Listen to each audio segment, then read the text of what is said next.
TMCLOSKY presents Arcade Talk live stream.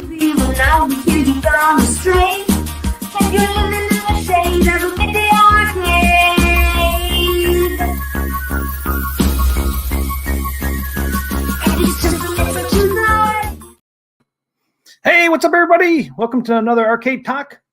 I think this is episode 8, I do believe. Welcome, everybody. Welcome, Sam. Welcome, SJ. Welcome, Goofyfoot. Welcome, Carl O. Welcome, guys. Welcome to the stream. Hope you guys are having a great night. Papa Brad. How you doing, Papa Brad? Hey, what's happening? Good to be here. Live stream. What's happening? What's going on? What's up, Common Sense? Okay, guys, we're all talking about pinball tonight. Hopefully, you guys like pinball. Yeah, Brad, for do you sure. like pinball? Oh my God, I'm a massive pinball fan. I'll go to a convention and I will spend like 3 days doing nothing but playing pinball. I mean, I love real pinball. I like virtual pinball. Huge fan of pinball. I mean, I think the arcade thing, kind of like when you go to the conventions, you get into pinball because you get the opportunity to play so many of them. The opportunity for most people's not there really to play a bunch of pinball tables, but when you go to an arcade expo, all of a sudden you get exposed to all the great pinball machines that are out there. And the thing with going to arcade expos and conventions is that the people that bring the machines are the people that are like super fans. It's kind of like the hot rod thing. It's like they have pinball machines when you go to these things that are in better shape than back in the day when you played them, because the people that own them really care about it. They restore them, they get them like in top shape, and they bring them to these pinball things, and it's fun. So that's how I got into pinball. I was originally just into arcade games, but after going to like Southern Fried Gaming and some other events like the Houston Arcade Expo, I just really fell in love with pinball. It's great, real pinball, mechanical pinball. And then when I got into mechanical pinball, it was a very friendly community, and like I got to play with a lot of people that play pinball. They were all like, you got to play virtual to learn the rules. So I got into this stuff called VPX, virtual pinball. Yeah. And there's a whole community that makes these tables basically for free, that run the arcade ROMs, the actual ROMs that the pinball machines actually really run with simulation, and you can actually learn all the rules to play the real pinball. So when you go to a pinball event, then all of a sudden it changes the game, because you kind of know like the rules of the table, and every table has different rules with pinball. But like knowing like what shot you want to make, I mean that makes the game a lot of fun. I guess there is different rules because there's different things you got to do in that. Yeah, absolutely. I mean, generally, like most pinballs, they'll light up where you have to shoot, Right. But like a lot of the games, really, they have very deep rule sets, and you really don't realize it till you play them a lot. So that's kind of how I got into virtual pinball too. Like after I went to the real event, like I played with a bunch of people that were real into pinball, and they were all like, "Yeah, you can play these games electronically for free. I mean, it's a lot of work. It's like, oh, you got to do all the heavy lifting, You gotta like basically build the tables almost. Like the stuff is out there, but it's like, I think it might be more friendly now, but at the time it was kind of like you just had to kind of search stuff out, kind of like the MAME community, MAME was that way too. Yeah, but, true. What's up, Goofyfoot? What's up, Sam? I know there's arcades out there, or pinballs I played, man. Some of them were pretty rough in the arcade back in the day. Yeah. One couple bars I went into had some, man. They were pretty rough too. They just didn't take care of them. Yeah, that's the thing. They don't ever do any maintenance, and they just get beat the hell out of. And then like half the stuff on the pinball machine doesn't work anymore. Yeah. And that's the thing about going to like arcade expos. The people that bring them really have a love. It's like their passion. It's like I said, it's really a lot like the hot rod community. I mean, I've played like Adam's Family machines that look like they rolled off the factory floor, and it's like, man, how do they do that? It's got to be a ton of work, I know there's parts out there, man, because I've been on websites that sell all those parts individually. Yeah, it's intense. I got something new today. Okay, let's check it out. Not related to pinball, but as you guys anybody who's been on my channel for a while, you see my Mr. Do back there. Doesn't have a bezel. I finally got my bezel today. Actually, man. Let's check it out. Wow. Well, that looks nice. That looks nice. Now, this is custom made from TMCLOSKY. This came out of my somewhat out of my head. This is not a Mr. Do bezel you would never see. That's not the actual arcade bezel, but the graphics are from the arcade game. Yeah, but you never seen a bezel from Mr. Do? It was just a bunch of lines, different color lines. Just a bunch of lines. That's pretty cool, though. Now, they did have this instruction card that was on there, but it was nothing like this. Yeah, I would love to see iArcade get Mr. Do. Like, that should be something they should go after. Mr. Do's a good classic game. I think it would be great for them to get that game. It's, wasn't it made by Universal? Yeah. Yep. They have 3 games. They have Mr. Do, Mr. Do Castle, and Mr. Do. Yeah, the guy that did this, if anybody's interested. What's Mr. Do's Wild Ride? What is that? Is that? Oh, yeah, I forgot about Wild Ride. So that's another game, isn't it? That's 4 games, huh? 4 games, yeah. I forgot about Wild Ride. That came out older. What was I going to say? You know what iArcade has that people always forget they have is Burger Time. They've got actually the actual Deco cassette version of Burger Time, the actual one of the the actual arcade game, and it's actually very authentic. But I love Burger Time. Do you like that game? That game's so damn hard, man. Yeah, no, I love Burger Time. I mean, I like it, but it's so hard. Yeah. But I want to let people know, if anybody ever wants any custom graphics, go to BD Graphics on Etsy. And I gave him my design, what I wanted it to be look like. I mean, this came out exactly what I gave him. It looks clean. It's $45. That's it.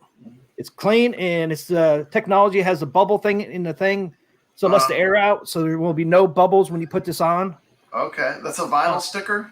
Yeah, he's the same person that did my decals on my Mr. Do on the side art. They go on really easy. There's no air bubbles because they have the little holes. And $45, and it's custom. Well, that's gonna look nice. That's gonna look nice. You know the part that I would always be afraid of is like when you have to actually cut out where the monitor is. Like you have to cut that out manually with like an X-Acto, I take it, huh? No, they did it for me. Oh, it's already cut out? Yeah. That's sweet. That's sweet because I was thinking you'd have to cut that middle part out. It's already cut out for you. Okay. Yeah. That's awesome. I can feel the ridge. Okay, that's really nice then. Yeah, that's a huge. I was thinking you would have to cut that out, but if you don't have to cut that out, that's even better. Yep, don't have to cut it out. $45. They did that. All you had to do is give them your idea, the dimensions you need, and they'll keep working with you. Like because at first they didn't have exactly what I wanted, so I tell them, hey, can you do this color a little different and do this?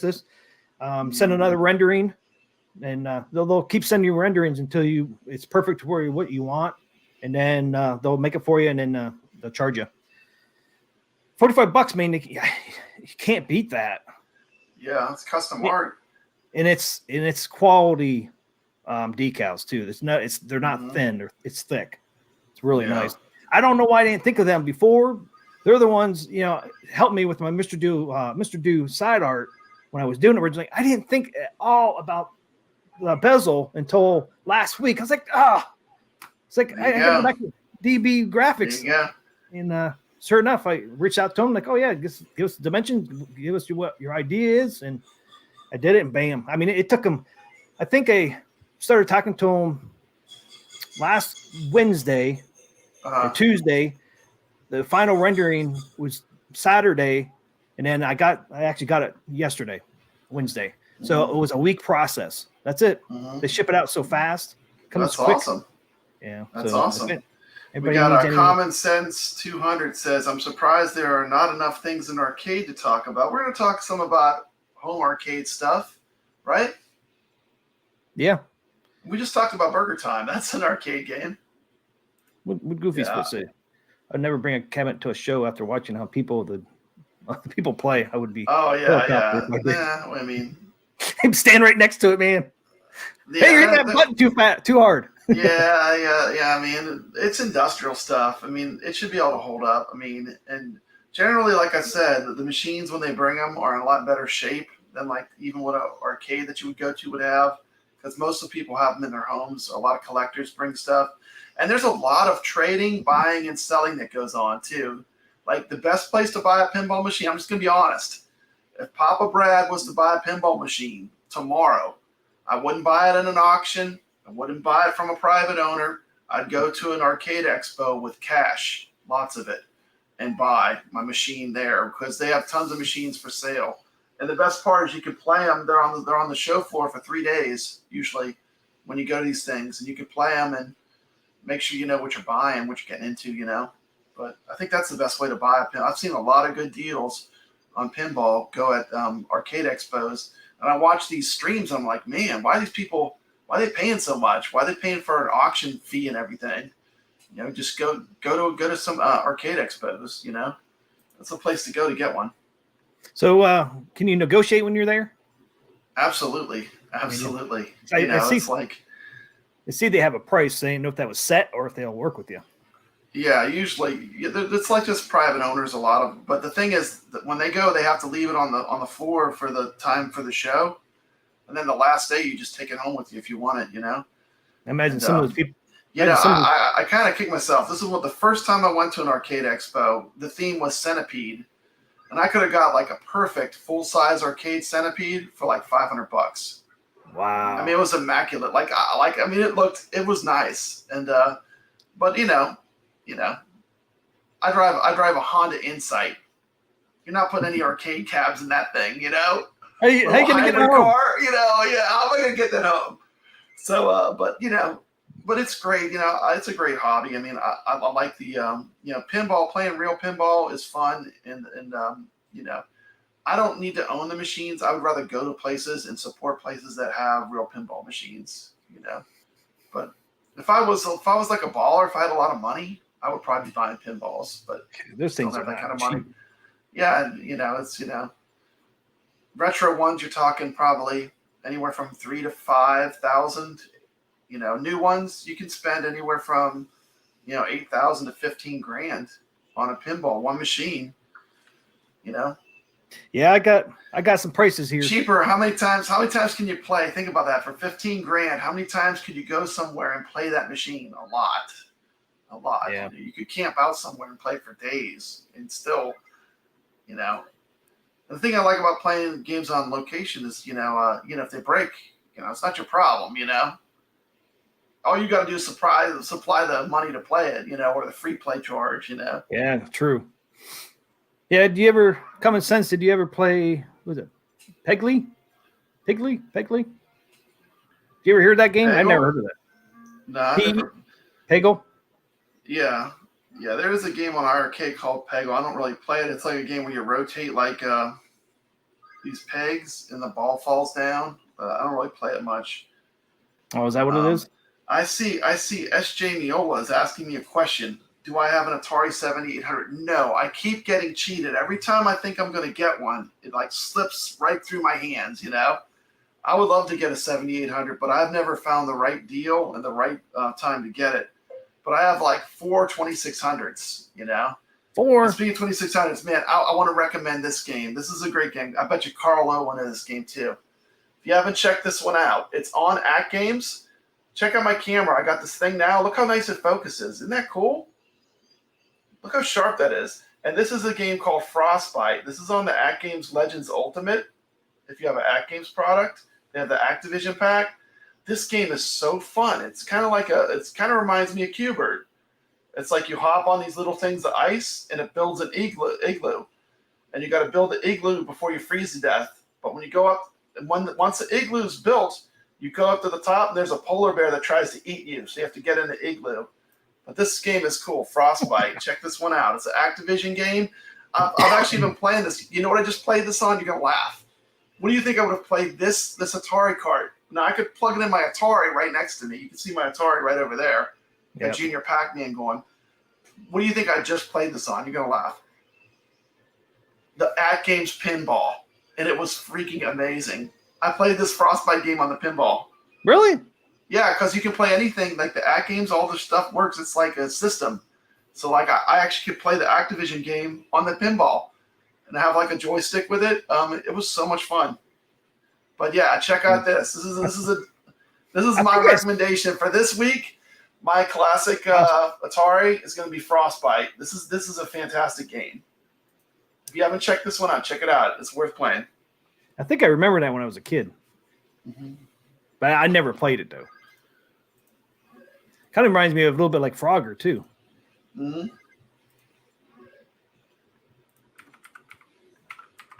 They spell Activision.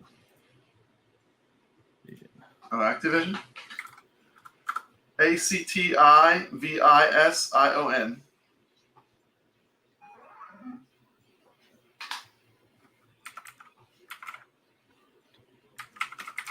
They don't have anything.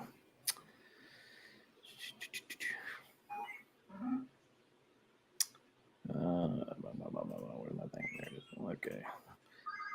Pego is kind of like a bust a move. Hey, did I miss the F and F? No, you didn't. I was waiting for you, Phil from PD7. Welcome to the stream. PD7. Hey, what's up, Dan Z? Good to see you.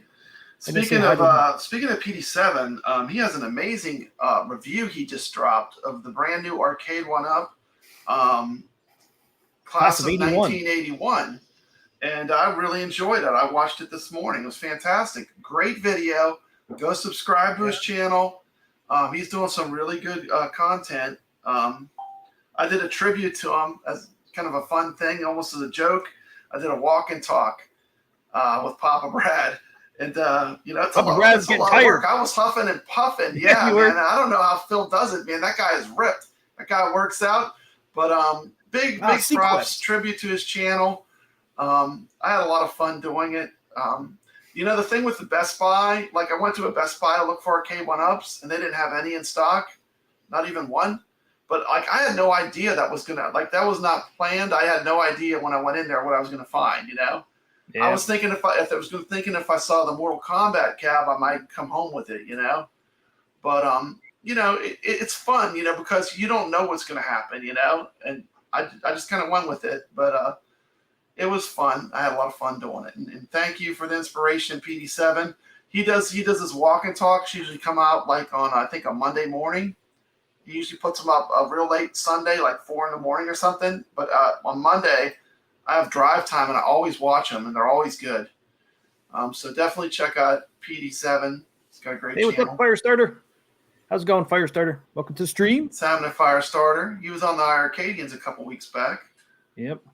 Walk and Talk was the best, Papa Brad. Firestarter, what is happening? Okay, guys, here we go. I got to do my little alert.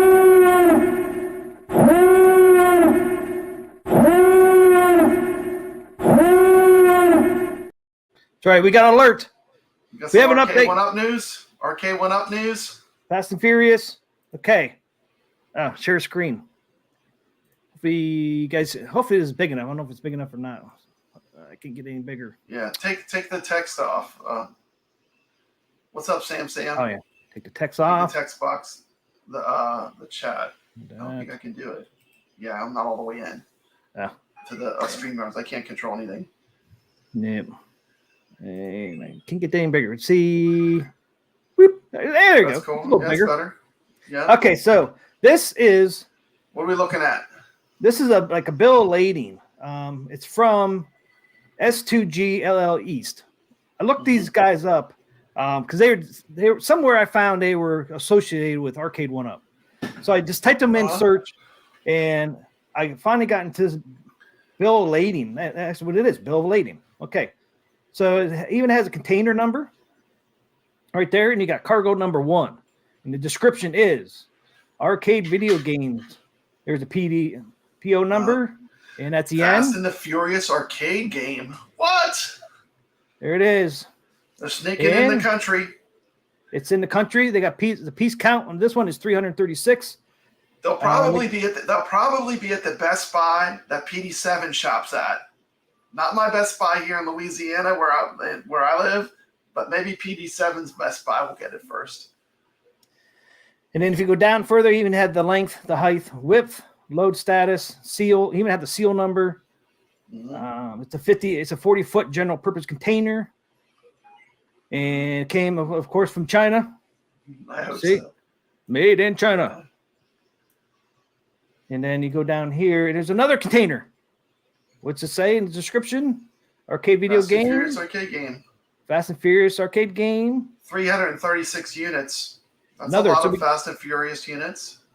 Yeah, so there's 5 containers altogether. Okay. So they're coming in the country. They're already here. 336. I'll show you times 5. So right now they have 1,680 units in this, at least with this shipment, because there's 5 containers altogether. Like I said, this is cargo number 1, and then you have this cargo number here, what I'm on. Then you got this cargo 1.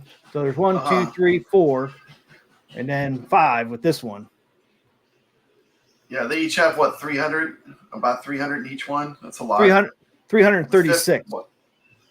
And then up here at the very top, you have U.S. Customs records for S2G LLC East in Louisville, Kentucky. See their past imports, blah, blah, blah. Tastemakers. Yeah, that's Arcade 1-Up. That's them. Including shipments from WF Tastemakers Trading Limited, based in China. And somewhere around here, too, they did have Arcade 1-Up mentioned somewhere. Yeah. Well, that's them, Tastemakers.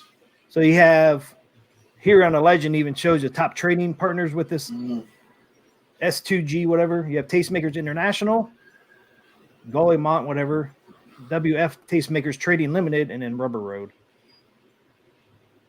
So there you go, guys. It's actually in country. It's going to Louisville, Kentucky. Yeah. Yeah, I can't find where. You think any are going to fall off the truck again and have leaks where people are getting them before they're available to the public, or you think they're actually going to make it to the destination without being I think it'll make it to the destination.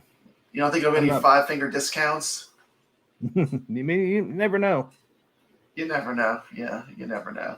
Yeah. So there you go, guys. Fast and Furious is here. It's headed to Kentucky, Louisville. Well, that's cool. So there's the proof. So there's no speculation anymore. It's actual concrete evidence right there. There you go. Because it says U.S. Custom Records, so it's actually here. And obviously that's what they're going to announce on April 20th. That's cool. Fast and Furious. So no more speculations. So there you go. Imagine we're going to have more shipments because, I mean, that's only, what I say, 1,600 total. Yeah. So I think they'll be having more than that. And I don't think they're going to limit it that much. Do you? About 1,600, yeah. Yeah, they get 16. What is it?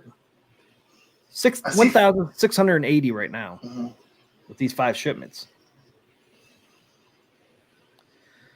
So there you go, guys. I might pre-order if optional. That's awesome. So Firestarter, did you play Killer Instinct in a tournament? I'm just curious. Only way you can get Fast and Furious before Phil is to break in a factory in China. Yeah, that's probably true, Carl. That's probably true. Phil's been getting out the reviews first. That's awesome. Good for him. Yeah, I'm definitely going to get a Pac-Man Deluxe, but I'm waiting for a sale. Class of 1981. Are they using an 8-way joystick on that? Like, how are they doing some of those games? Because aren't some of them 8 ways and some of them are 4-way? Must be using an 8-way joystick. No problem. PD7. Nope. Thanks for the news. Going good. Firestarter. Brad, I just watched. Oh, okay, cool. I didn't know if you were playing it or not. I have that cab, Killer Instinct. That's a good cab from Arcade 1-Up. You know the game I play on it the most though? You're gonna laugh. Guess what I play on Killer Instinct? Battletoads. Dude, I love Battletoads. Yeah. That's all I play on that. I mean, it would have been better for me if it was themed Battletoads. I love Battletoads. Battletoads is great. It's a good beat 'em up. It's so much fun. 8-bit or 16-bit? Plays good. I play the arcade version, of course, the arcade Battletoads. Is that the 8-bit? It plays really good on the Killer Instinct cab. It's a long beat 'em up too, man. It takes a while to get through it. Sam says he wants Class of 81 and Fast and Furious. Hey, what's up? Battletoads is a good game. 2.4. Oh, 2.4. Okay. Yeah. Only thing you What's missed is happening?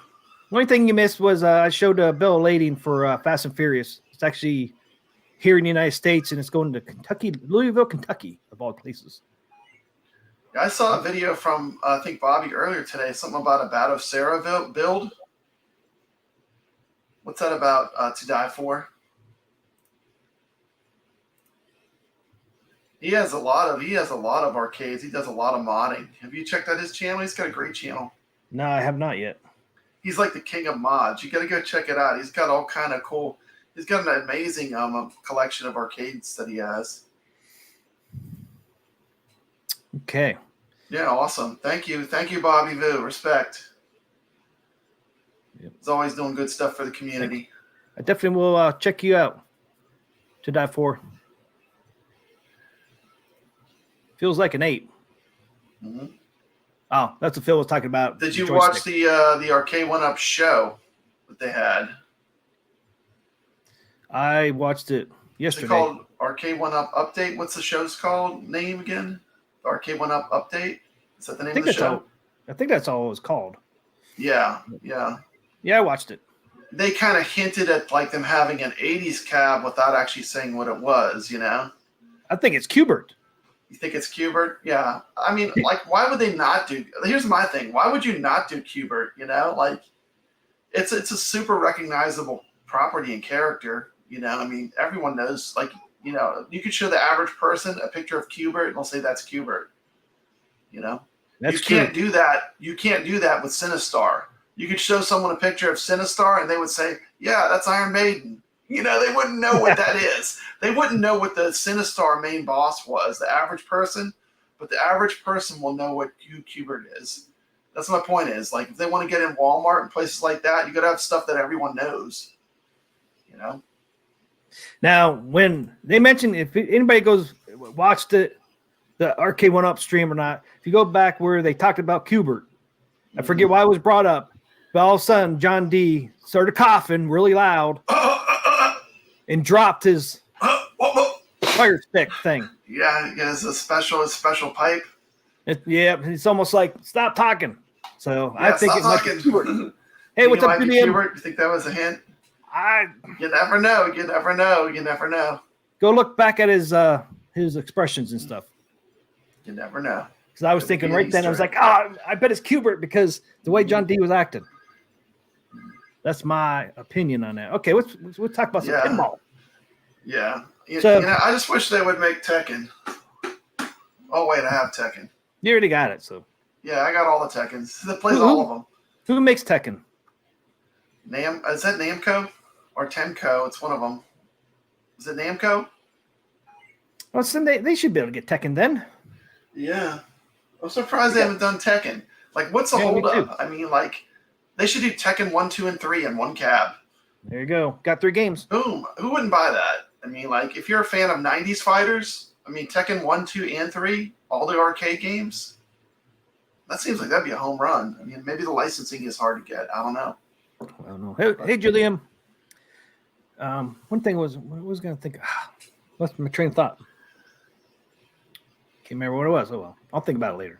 Oh, do you think they're going to release a new Atari cab that's going to be Missile Command themed? Here's the rumors I heard. I heard Qbert is one rumor. I heard re-releasing the Partycade Defender in 3/4.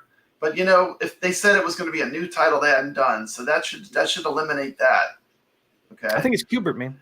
And then, you know, there were other rumors that they're going to do a Missile Command Atari cab. And that wouldn't be a what bad do you one. think about that idea? Like them theming it to Missile Command, you know, like the Tempest cab, but theming it to Missile Command. You're always welcome, Council fanboy. What's up, Council fanboy? You're always welcome. So tired, so hard, Phil. Anyway, you know those 4 little blackout cabinets. Did you watch Michael B? Yeah, about the 4 little cabinets they had for the April 20th. Somebody matched up 3 of the cabs. to those outlines. One was Cubert, one was Missile Command. I forget what the other one was. Okay. So did they do that on purpose, or that's just? Is that a troll? Probably. Who knows? Yeah. Was it done on purpose, or was it just random? Yeah, only time will tell. Now, New Wave Toys does do that. They do show a black outline of the actual machine that they're releasing. Yep. That's New Wave Toys. That's not Arcade 1-Up. So I don't know. Command. Hey, what's up, Thor? KC Missile Command was on Tempest, so it's not really a new '80s game. I still think it's Cubert. Yeah, well, they haven't done a Missile Command cabinet though, as far as having a cabinet at all. I still don't know why they just don't do Defender and Stargate and like do that. They do that whole Partycade. I mean, all you got to do Stargate is add one button. I mean, it's like keep the Defender Partycade controls, add the button for the Inviso, and you got get the licensing for Stargate. But Defender and Stargate are like for people that are hardcore into arcade games. Those are games people like to play that are old school gamers. You know. Oh, that's what I wanted to ask. What year did Fast and Furious come out? The one that they're going to do, or they are doing. You know what year that released in the arcades? I'm not sure. It's a pretty modern game. Is it 2004? It probably is, because I think the real arcade game runs a PC in it, doesn't it? Does it really? And they're actually doing that one, huh? Yeah. Phil would know. Hey, Phil, when did Fast and Furious come out? So, John D was talking yesterday about not being able to do 90 games, but they're doing a 2004 one. Yeah. So that doesn't make sense. If you can do a 2004, you can't do a 90s? Yeah. That doesn't make sense to me. I don't know. Thanks, Phil. Appreciate your help. Great review so far. Okay, yeah. Thor KC says July 28th, 2004. So, yeah. So, John D saying, we can't do 90s. So 2000s. You can't do 90 games because, it needs lots of power and all that. Well, how can you do a 2004 one then? Doesn't that one have more power? I don't know. We never see Baby Yoda anymore. Must be busy filming. Look, there's Baby Yoda behind me. He's too busy hanging out with Jack Black and he's right there. Yeah. Baby Yoda's right there. There you go.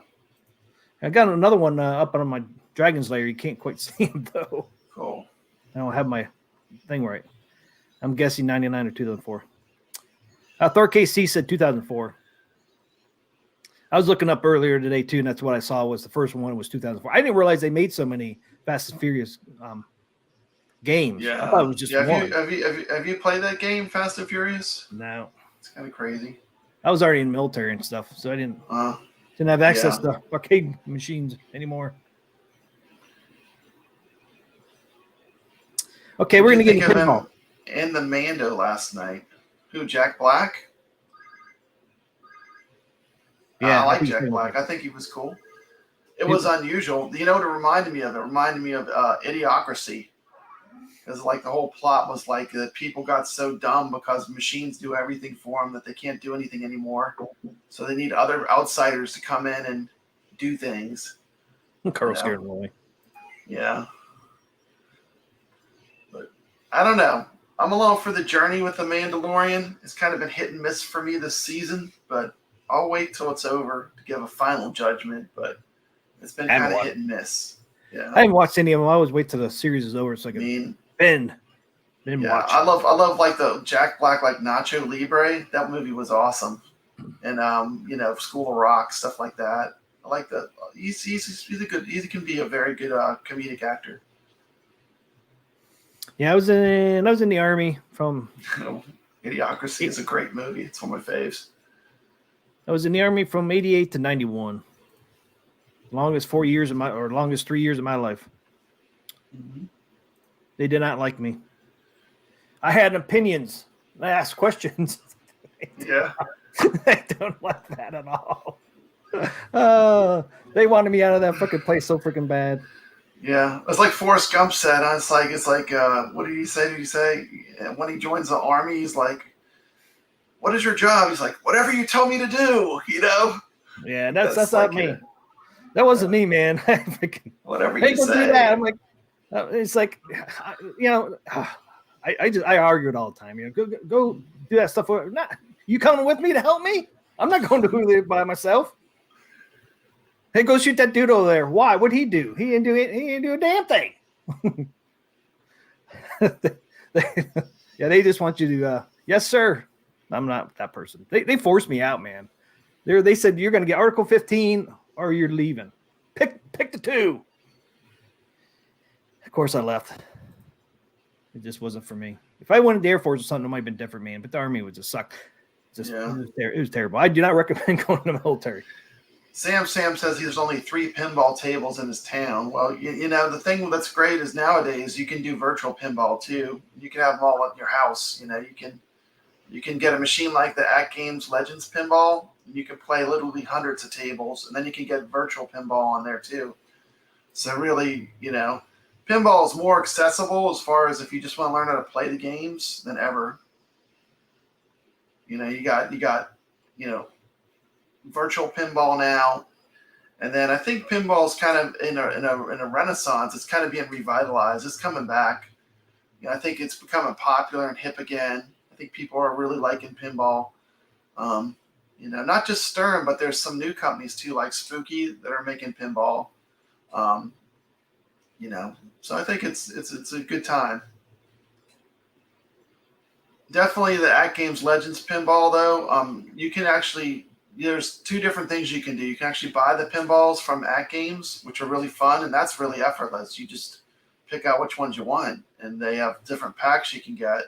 They all play really good. I just did a review on the green eggs and ham table for the At Games Legends pinball.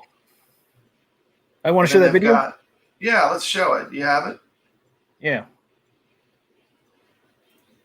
I had something else set up, but okay. Well, we can go whatever way you want to go. Let's do it.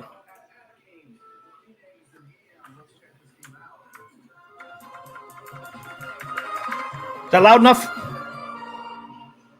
Good. Let's start by checking out this awesome promo video that At Games sent out for the. It's a pretty cool promo. Yeah. What's this? I am Sam. Sam, I am. Can't wait to play these tables with my grandkids and see what they think of these tables, because I think they're pretty cool. Hey, where'd we go? Would you like some green eggs and ham? No, not really. Rather something unique in every way. Now, what uses flippers and you play in the ball? That's right, you guessed it. It's pinball. It's pinball. I am Sam. I am. I'll show some video of me playing these games on the machine. The table looks awesome. Talk a little bit about Yeah, that's amazing. It's really a lot of fun. You like green eggs and ham? Even has a green ball. That's cool. Mm-hmm. Yeah, it's like the green eggs and ham. Mm-hmm. Yep, that's awesome. I like it. I really enjoyed my At Games Legends pinball, and it's going to be cool to check these packs out. I'm going to start by talking about green eggs and ham. If you followed my channel at all, you know Papa Brad is a massive fan of real pinball. There's some of my pinball tours I've been on. I have a great pinball video that shows a lot of the awesome tables I've experienced. That's my Legends pinball right there. And here we go in Papa Vision, showing Papa Vision. gameplay. Yep. Double play. Green eggs and ham. Brand new pinball. And this shows the table in action. Available for download in the Dr. Seuss Pinball Pack 2. And this is running on the actual At Games hardware. So this is not using a PC to run this table. This is running directly off the machine. Nice. Doesn't make me play any better, but this is a fun table. I've been playing it a lot more, and I'm starting to learn it. You can actually, if you can spell motor, see that part in the middle where it says motor? The little car will move, and you can go to the higher level, the extra tables like above you. Oh, really? Mm-hmm. Once again, those Pretty cool table. They are very treacherous. Green ball. Yeah, the green ball's cool. some nice ramps. It's got ramps everywhere. I like ramps. This is a table that you Yeah, this one is really good. to play it well. There definitely are some shots you don't want to make. No. Oh my goodness. No. Yeah, it doesn't help me play it better, but I had fun playing. About the game. This game is based on the classic book by Dr. Seuss. You're trying to get Sam I Am to try the green eggs in hand. Carlos says, I got 2 ALP. I am at Games Super Show. Yeah, that game stuff's great. I have pretty much almost everything they have. I mean, I have the pinball. I have 2 of the Legends Ultimates arcades. I've got a gamer, which is like a joystick, and I got a pro, which is like a joystick with 2 joysticks on it. Oh, now I see the motor. Yeah. If you spell motor. In there. Those 2 little baby stubby flippers. I do like the little round. I like the little loop around. Yeah, the loops, the little orbits are fun on this table. The train ramp that goes around. I've been to the Pinball Hall of Fame in Las Vegas. That's an amazing place. It's a great place to play pinball. You have 2 upper play fields, which a lot like the Cat in the Hat. And I really didn't get to play on them much.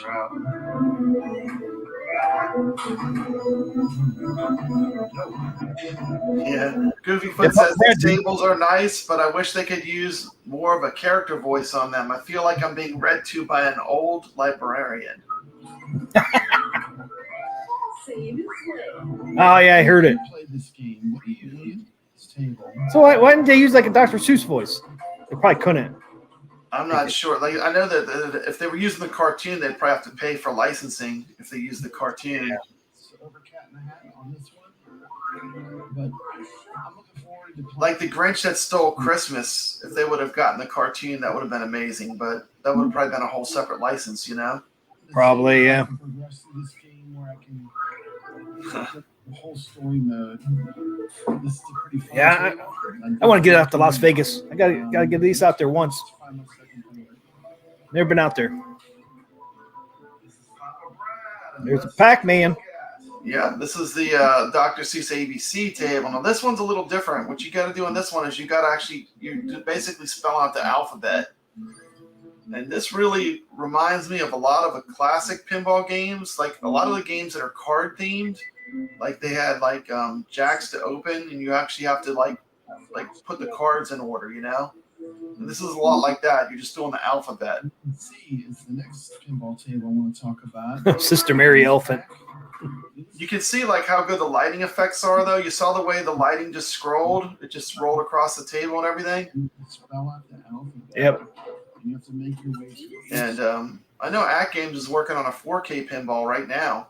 So I mean, most of these tables they're probably going to have a lot of 4K versions of these same tables. The stages. I would imagine since they did all this work on them. So what is this, 1080? I think it's 1080. It's definitely a really good picture. The play field is great. Now the back box could have been bigger in my opinion, but it's good. It's good for like what it is. But the play field on the At Games Legends pinball is great. Really looks nice. It's got real glass on the top. That's a real glass. It's not plexi. Arcade 1-Up used plexi? Yeah. Actually, I had the arcade 1-Up. I had the Attack from Mars, but I didn't keep it. I just had it for about 3 or 4 months. Each stage has different objectives. 1080p is what the screen resolution is. It looks good. It runs smooth too. They did a great job for their first generation pinball. At Games did a good job. I can't wait to see where they go next because they have a lot of feedback from the community on what to do. I think the next version is going to be amazing. You said that might come out this year? Don't know. I know they're working on it. I know it's like pretty far in development right now.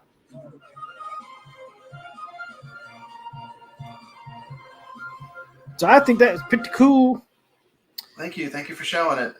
Yeah, no problem. Definitely check out, if you're thinking about getting like a home pinball machine, you want to have kind of a jack of all trades, one machine that kind of does a lot of stuff.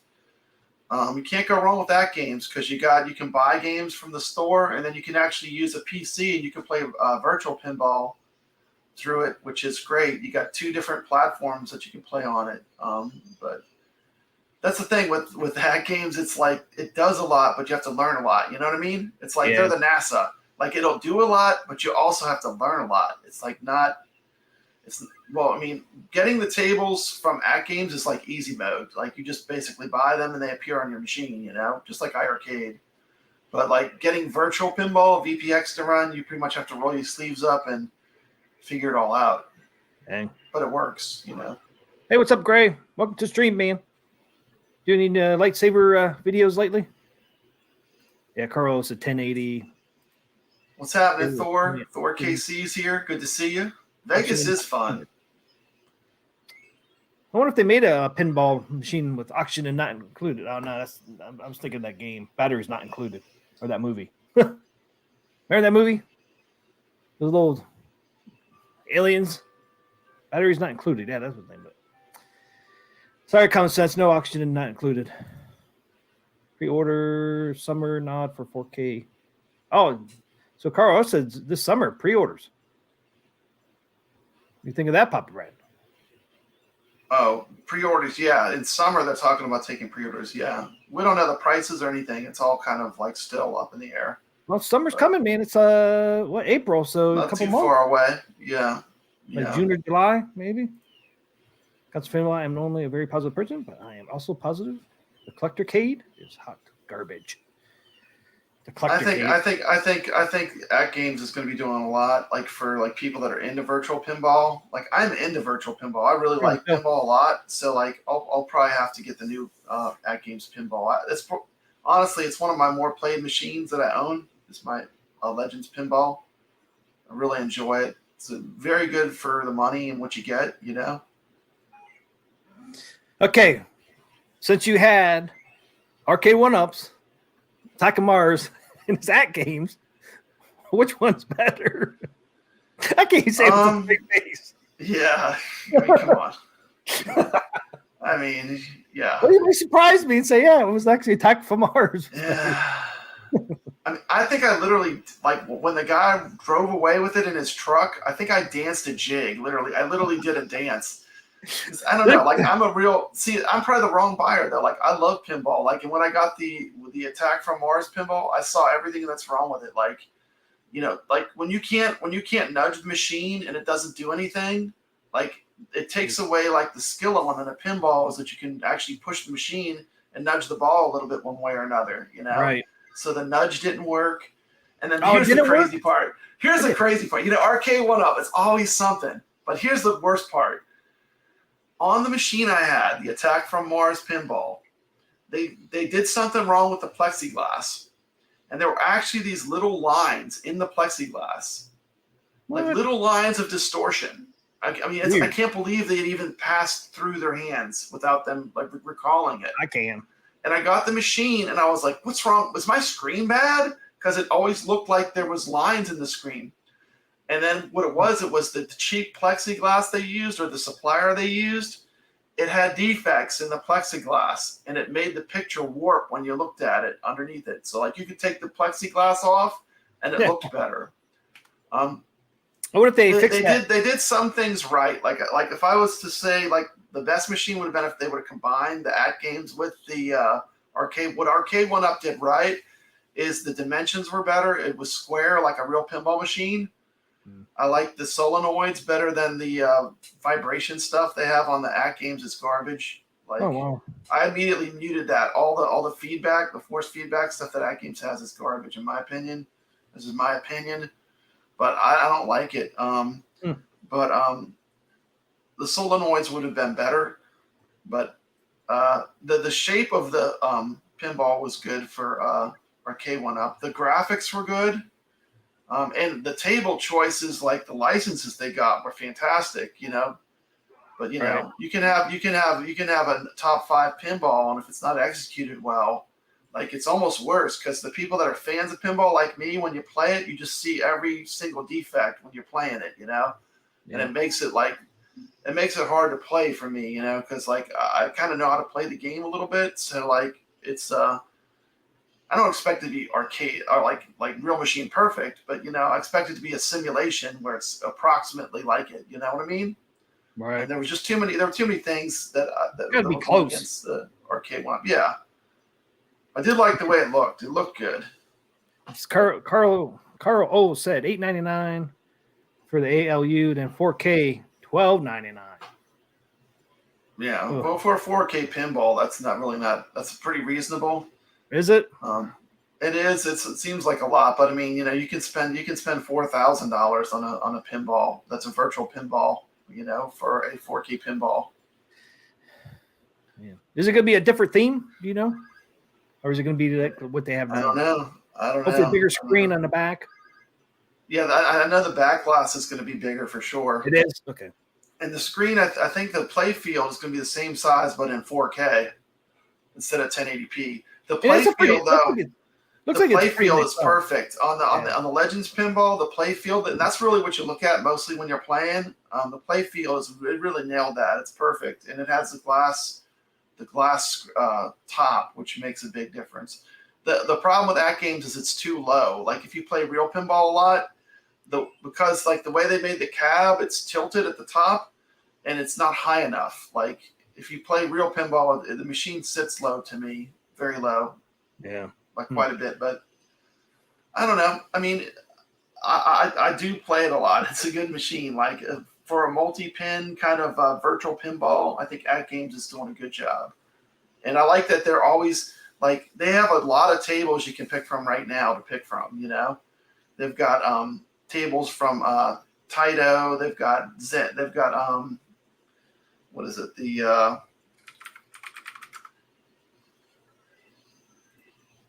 They got like some different ones, like a natural history pack with like dinosaurs and like it's cool. They got a lot of good tables. I have every table. I've gotten every table for the At Games pinball. Once again, like because they released them in small batches, like I've just bought them as they came out. But I like it. It just has a ton of choice. You've got some classic pinballs in there, all the way going back to like the electromechanical ones that make like the bell and whistle type sounds when you play them. Yeah. So there it is. There's $7.99 now. So I guess the new one's going to be $100. You can see what I'm saying. If you look at the front of it, like the legs are probably the right height, but you see the way it tilts at the top? Because it's tilted down like that, that brings the buttons lower. Instead of being a rectangle, see the way it's all tilted? Yeah. But, I think I wonder why when they pinball came out, it was kind of like a space race in a way. They were both trying to rush out a pinball machine, Arcade 1-Up and At Games. And I think, as far as the pinball war, I think At Games came out way ahead because they had better engineering. It was closer to what people really wanted. But I mean, from what I heard, it sounds like Arcade 1-Up. I don't even know if they're going to continue doing pinball. From what the rumors that they were saying when they were talking about it, didn't seem like they were very jazzed on doing more pinball right now. Yeah. They were talking about making it less good, like removing features. It's like, wait a minute. Yeah, you can't remove features. That's going the wrong direction. Wait a minute. Just don't do anything. If you're going to do that, don't do anything. Don't do any more if you feel like you're going to have to remove stuff. I mean, that's true, Carl. They slanted that so kids can play it too. Because look at this kid playing. The problem is kids aren't going to spend $1,300 for a 4K pinball. They need to make it for grown-ups because grown-ups are people buying these machines. I hear you, but I remember when I was a kid, when I went to the arcade, they'd pull out like a little stool or a little thing you could stand on. Yep. Like with the virtual pinball, it shouldn't really be marketed heavily towards kids. I think that's a mistake because the people that are buying these machines are grown adults. I know, and they all market to kids. Arcade 1-Up, At Games. I mean, they all are. That's why they made the size that they did. It's like just use a stool for the kids. Yeah, and the thing is, it's not kids that are buying these machines, you know. Well, yeah, they I mean, pay you for know, I teach second grade. You know, they want to play modern games. You know, they want to play phone games. You know, honestly, a lot of they want to play like PS5. You know, Well, this retro stuff. I'm Yeah, my not saying son- that they're all kids are that way, but I mean, my son's 19. I said, hey, if I get a virtual pinball machine, will you play it? He's like, nope. I was like, oh, come on, man. Not interested. So, I mean, he did play some of my art. He did play my Tron a little bit, and he played Galaga for a little bit and Dig Dug. But yeah. he Well, just not in- Carl, that's what I did with my ALU. I do have the 6-inch buy stuff riser. That's what I needed to do. And it Oh, they make actually a riser for those. For the pinball or Yeah. just for the? for the arcade, but you know, it actually makes it at the exact same height as an iArcade, which is funny. And that's just the way an iArcade comes stock. Like the stock height of an iArcade is like the 6-inch buy stuff riser. But Yep. yeah, I think these companies, honestly, they need to start marketing more towards the people that buy them, which is grown-ups, like adults. I think it's a mistake. Big mistake. I don't know why they keep doing that, because it's I don't know. I mean, grandma's not going to drop $700 on an arcade one-up cab as a whim, you know? I mean, these are too pricey anymore. You know, when they were $300 at Walmart and you could buy like a Pac-Man, you know? I mean, that's a little different. But I mean, I think going forward, like some of these cabs with the prices, they need to keep in mind that, like, you know, it's adults that are buying them. So that Sam says he's 5'11". Are you having to squat down a little bit to play the table for taller people? On mine, I actually have some little riser things that I have on the bottom of my pinball. I have some furniture risers underneath it to raise it up for me. I have the little extender things maxed to the maximum height they can do, and I still play on a stool most of the time. It's just because, you know, and I'm not like crazy tall, but I mean, it's just like, it's not really the legs that are the problem. It's because it's slanted and where the button placement is. Like a real pinball machine is more of a rectangle shape. right. And if you look at that machine, it's great because the viewing angle when you're playing it is actually better than a real pinball table because it's tilted at you, okay? So like your field of view is great when you're playing the Legends pinball. But the problem is because the way the cab is cut, it brings the button placement lower. But I don't know. Nothing's perfect, you know, but it's good. It's good. It's good. It's a good machine. It's very good for the first machine they did. It's amazing. You know, but we'll see what Gen 2 is going to be. They can do a lot to make it really, really pop and really go way above and beyond. Gray says his favorite was Kiss. Actually, the one pizza place where I used to live up in Erie, PA. One pizza place actually still has a Kiss pinball machine in their pizza place. It's one of the original ones, you know, from was it 70s? I think they made those. Oh Kiss yeah, ones. yeah, those are cool. Electromechanicals. Yeah. Those things are cool. I still played it every time I went in there. That's the thing, you know, pinball, there's so many different kinds of pinball machines and stuff. When you really get into it, it's a very deep well, you know? I mean, like, you can just totally lose yourself in it because there's so much to it. You know, I mean, I see all these arcade one-up YouTubers are all getting pinball machines now, and they're all falling into the well, you know? But, you know, they're buying pinball machines that cost as much as a car, you know? Yeah. That's a whole different stratosphere. Goofy Foot says I use stool on all my cabs. I don't use any stools of mine except Pac-Man because I got all mine up. Yeah. All mine are up back there. That's why Pac-Man looks so small because I got all of them on extenders. And the controls are actually perfect heights on all of them now. Yeah. I can't go back to miniature. Because if I get that, when I get that Pac-Man Deluxe, I'm going to sell that one back there. And I'm putting that back on the riser. Mm-hmm. It's just too small. 5 foot is just too small. You can actually see, if you look at my iArcade, then you go across to my ad games, you can see they're the exact same height. That's the height I like, right there. Yeah. You can see they're level. Like, you can look across my arcade, they're all level. They're the same exact height, whatever that you know, as the player right now. You know, you can see the ad games in the iArcade are almost identical, and that's because and that's the thing with ad games. They really do have they have Buy Stuff Store offers a lot of custom pieces you can get to customize it to your liking. At Games is very moddable. You know, it's kind of like when I started in the home arcade hobby, like you had to build your own. It was like build a main, you know, a main multicade. That was kind of what everyone did if you were really into arcade games. And like these machines kind of put it into easy mode. They take all the hard work out of like having good controls, having a good screen, having access to thousands of games, you know? So, I mean, shout out to them. You know, there's so many good, like I said, we are in a golden age. I mean, I got Tekken playing on this little thing here, and it plays perfect. I mean, you know, it's like we have a golden age right now. Like, stuff is easier and better than it's ever been for having home arcade machines. Okay, I'm going to show you my first pinball. American Tank, it's called. So they actually have two versions of it. I think I'm showing the deluxe version. Or no, the Let's tank check it out. Tank's version, that's what it is. I'll tell you what the price is after the video.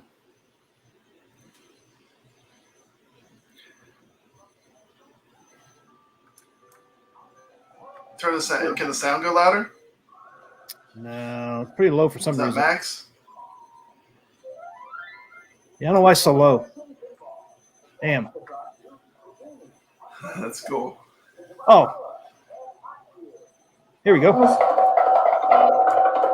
Galactic Transport.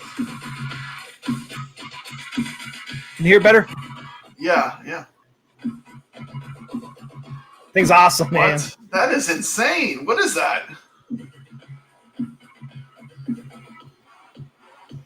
It's a pinball machine. That thing looks like a tank.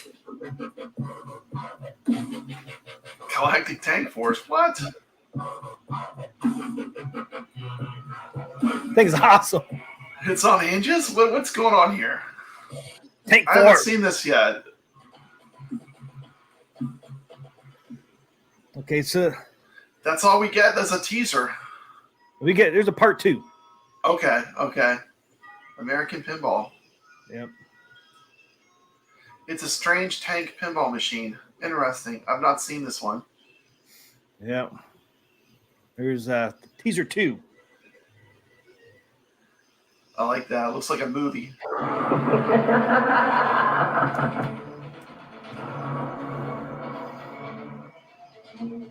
This is no false alarm. Lock and load. Ready to engage.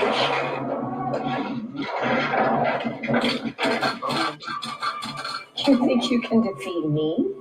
Here, hold my scepter. That's the tank Oh, you're shooting cool. at. That's cool. Okay. Where did that thing come from? Galactic Tank Force. Interesting. Now that looks like a pinball machine. There's a tank one. That's cool.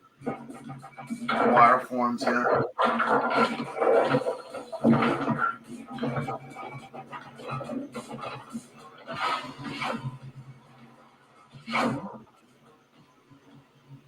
Sorry, I am loser intolerant.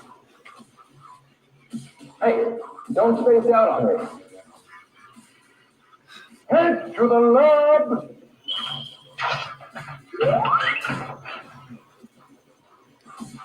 That looks Any cool. doctor coming at the research farm, shoot it down. Clean up in aisle 3. Gilbert, lock him down. Boss, quick as work. Houdini, This thing's a- lock it up. Boss, Houdini's locked in. Panther, lock in now. Boss, Panther's locked in. You are no match for my spy bots. Party time!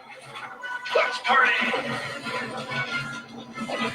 Oh, 3 balls at a time. Oh gosh. Yeah, multi-ball. Aw, you lost your ball, loser.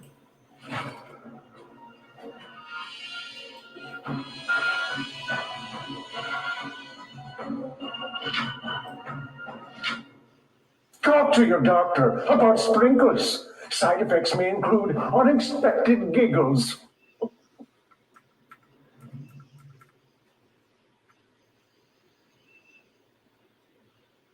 You guys think? Yeah. I think it's interesting. I would like to play it. I mean, you know what it reminds me of? I know this is going to sound funny, but do you remember when like all the games they were thinking they were going to be like live action? Like, remember when CD-ROM came out and they made all those games that had like video, just because they could do video and sound when CD-ROM came out? Yeah. It kind of reminds me of that. I mean, I would have to play it. If it plays and it's fun, you know, I'd probably like it, but. Yeah, I would probably be more attracted to something like Pulp Fiction, something that has a title like a big property behind it. But it could be really fun. I would just have to play it. You know, you see the table a little bit right there. It's interesting. Now, how does it convert into a tank? That's what I want to see. One of them changes into a tank. It's this one here. Oh, the top folds down. So the top folds down. That's where the turret was. Okay, I got you. Yeah, this red thing in the back is the turret. Mm-hmm. So that folds down. That's the turret part, and then there's another piece that's on top of the top there. I see the treads. Yeah, I see the wheel. I see the tank treads. Yeah, and they as you see, they light up different colors, both sides. Okay. So yeah, you'd have the turret part go down, and then there's another piece that slides over and covers the top or the front part of the table. Yeah, I think it's cool. I think this is definitely a new company. I'm not real familiar with them. I mean, I do like Spooky Pinball. They do some really cool tables. I like Spooky Pinball a lot. I played a bunch of their tables. But this looks cool. I can't wait to check it out. I'm sure I'm going to check at some point. I'll get a chance to play it. I could give a more of an opinion, but it does look interesting. Yeah. Julie M says, I can't hear you. Anybody else hear me? Hopefully everybody can hear me. Hopefully she just has her volume down. Yeah, it's pretty cool. Okay, want to know the price? So the tank version is $11,000. And the deluxe is $9,000. So $11,000 and $9,000. If you're gonna go for $2,000 more, I might as well go with the tank version. But there's the deluxe version there, which still looks pretty cool. Yeah. Yeah. Still like it. But that's pretty cool. I saw that, man. They were at a convention in the tank one at the convention they were at. I don't remember which convention it was. It was a couple weeks ago or last month. I think maybe end of last month. But this tank one, they actually had it motorized with a remote control.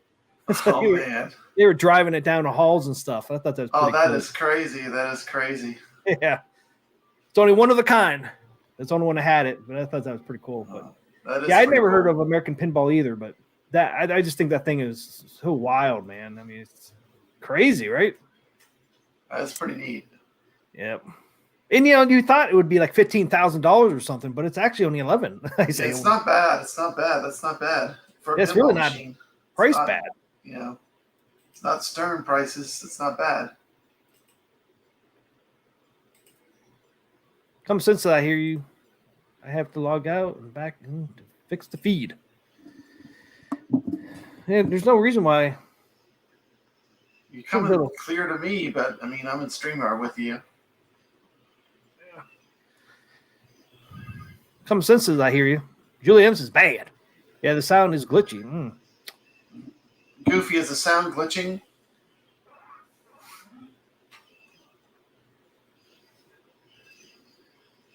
We'll see. Yeah, pinball is a big hit right now.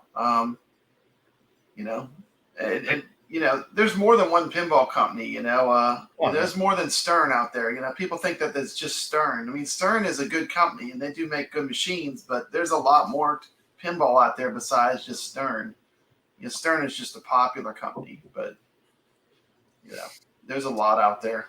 I got one for Jersey Spooky. Jack. You got Spooky. You got a lot of cool companies popping up that are going to be making pinball. You want to see Spooky Pinball? I got one. Absolutely.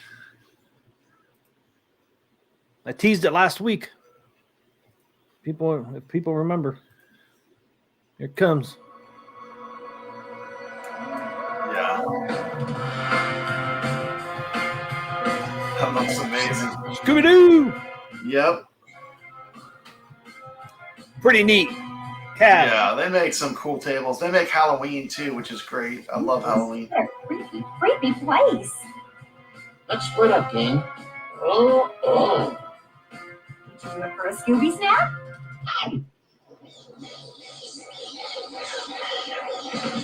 Get to the upper playfield. Yeah, see, this is more like what I'm looking for, like the stop motion, like the videos. See, this is themed well. Nothing is trying, but you're pushing it. Get to the mystery machine to start another The case. mystery machine. Machine. Monkey ball. Shoot the center ramp.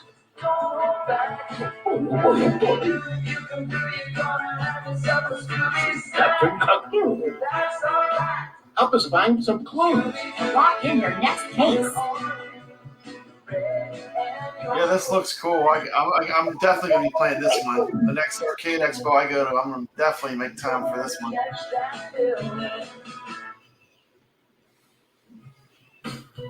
Can we play again? Please. There's some features. I say yes. Will you stop asking? Let's play. The gang's all here. Oh, thank you. Look. So there it is. What do you guys think of that one? That looks amazing. 4,000 call outs.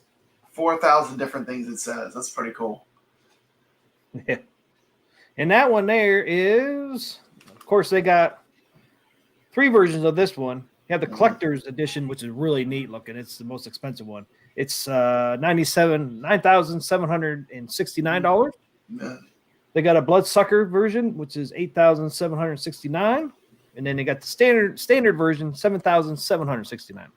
Mm-hmm. The collector's one, I have to pull those up because they're pretty neat looking. Oh yeah, that's cool. I think Spooky makes a lot of good pinball. Like they have one that I played called Total Nuclear Annihilation. It's a lot of fun. They've been making a lot of good pinballs. I do like them for like a new pinball company. They have some good tables. They make the Halloween table, which I thought was really fun. I mean, where are they at? They had a picture up here on their website. Now I can't find it. Shop. Okay, here it is.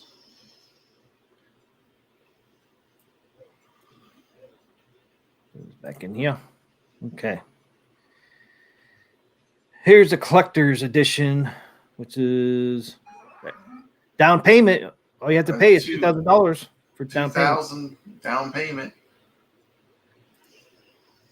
Can I get this thing bigger though? It won't let me zoom in. It's cool looking. So that's the collectors. Yeah, I mean the collectors look really cool. I don't know why they have a. There's the other side of it.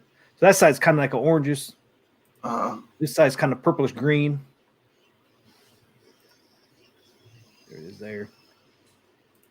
Pretty neat. And so like I said, that's the most expensive one. Hey, what's up, Brooklyn Menace? Welcome to the stream. This is the Bloodsucker edition. And that's the thing, Carl's bringing up a good point. Look, if you want to just get into pinball, start off with virtual pinball. Yeah. You can go as cheap as free, just having a computer and taking the time to find all the stuff for VPX. But you don't need to spend a fortune to get into pinball. That's a myth. I mean, that's the first thing when I started going to pinball conventions and stuff. That was the first thing a lot of people that I played with. That's what they said. They all play virtual pinball, so they know how to play all the machines. And once you learn what the rules are, it makes the machines a lot more fun to play. And you basically get the gist of what the physics are. Before you even start playing it, if you play it at home on virtual pinball, you have a good idea of how the game works. So when you play the real game, you really appreciate it a lot more. I mean, that's for me personally. But I came to that, like, people that, they were just friendly. They just told me, because a lot of times you'll go play and you'll play with people that are just into pinball and you take turns. You play 4-player. In between playing, you talk, and that's what a lot of them said. They said, get virtual pinball, and Yeah. You know, they all said Makes sense. eventually you want to get some real machines. Once you know what you love, you know, you want to buy machines that you love because Right. they're expensive. You know, you want to get stuff that you want to hold on to. And that's where those conventions really come in too, because you can actually Get to try play them. everything. Yeah. Yeah. I know exactly which pinballs I'd buy if I was going to buy a pinball. I mean, I just know what my taste is now. I know what I like. So there you go, the different. Goofy Yeah, Foot says he will put up the down payment as soon as he can find a good divorce lawyer. It's almost Friday. Hey, we got to outrun the neon sun in here. Hey, good to see you. Good to see you. Hey, what's up, Neon Sun? Yeah, everyone love his channel. Have you seen his videos he's been doing on restoring a Street Fighter? He's doing this really cool series where he's like taking a Street Fighter and he's bringing it back to life. It's amazing. It's really cool. It's awesome. Love I've been that watching stuff, those. man. Yeah, I like it. It is It's looking good. It's step by step. It's getting better and better. You know, the marquee and the bezel and control deck, man. It looks so sharp, man. They just kind of blend right in. He's doing a really good job on that. I like it. Oh, some of you guys weren't in here. I showed my bezel. Speaking of bezels, here's my bezel for Mr. Do. I just got. It's upside down. Upside there you down. go. Okay, another way. There you go. Now I got a question. Does that clown have a name? That's Mr. Do. Mr. Do. Oh, it's Mr. Do is his name. Okay. Boy, Yeah. I feel dumb now. Should have asked me off the street. That's Mr. Do, man. What's Dig Dug's name? Dig Dug. So I got a bezel. That bezel is going to look good on that machine, though. It's going to make it pop. You know, the bezel is another step towards modding it and getting exactly how you want it. You know. Yeah. That's now part of the fun of the home arcade thing is modding. You know. I got to find. I need to get a modding pack. And repairing is part of it. I'm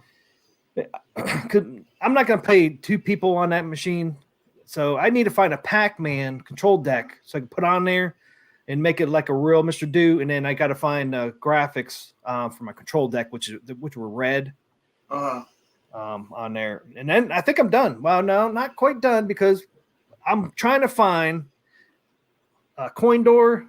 You know, this was a Legacy Street Fighter 2. Mm-hmm. So it's just a sticker for the coin door.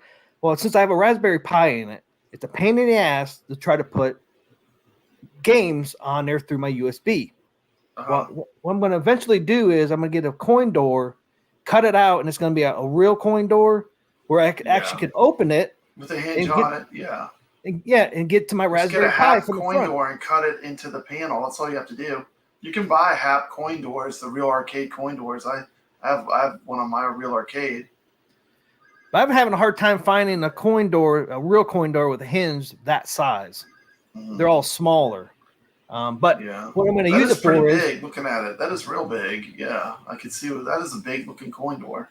Yeah, I mean, but even if I get close to it, so that way I can get access to my Raspberry Pi from the front, not the back. So I can just open that up. My Raspberry Pi will be right there. Put my USB in there. To load new games. There's this company I get a lot of stuff from called DIY Retro. They make a lot of control panels you can buy already pre-done for arcade one-ups. Really? Oh, yeah. They're called DIY Retro. I got a lot of my buttons and stuff when I'm fixing my cabs or modding them. But they offer a lot of cool stuff. You just need to go and look on their site and see what kind of stuff they have. They have stuff for like taking an arcade one up and putting a 60-in-1 arcade board in it, like a real arcade machine board. But that would be like a 4-way setup. You know, that might be good for a Pi build. Oh, shit. It's almost Friday. That is true. Actually, I am off. Today was my last day. We did all of our parties and everything today. We had a doubleheader. We had field day. The kids were outside all day, and then we had Easter party. You know, spring break party. It was crazy. But I'm off. Yes. Nice. 1 week and a day. So that's what the original looks like. That's your Mr. Do bezel. Yeah, it's boring. It's just like a generic. It's just a generic bezel from Universal. I like what you did a lot better compared to this. Yeah, I like it has the game card. game cards are cool. They would stick those, on the in between the glass, so you had the rules of the game, so you can know what to do. I thought those are cool. Yeah, and Mr. Dude did have that. Mr. Dude, man, I felt like Mr. Dude had got no love, man. I mean, the reason why is because it was a kit. It was a conversion kit. That's why it never really got any love. It did later on. They had some dedicated cabinets, but that's why mine back there, that whole thing is like my version of what I think Mr. Dude should have looked like. Yeah, bezels are cool. Like Coin Ops on the At Games system has bezels for all the arcade games. They're pretty cool. They have a lot of custom like bezels where they're like they have the graphics and everything. It's pretty nice. Yep. So I got a question for you.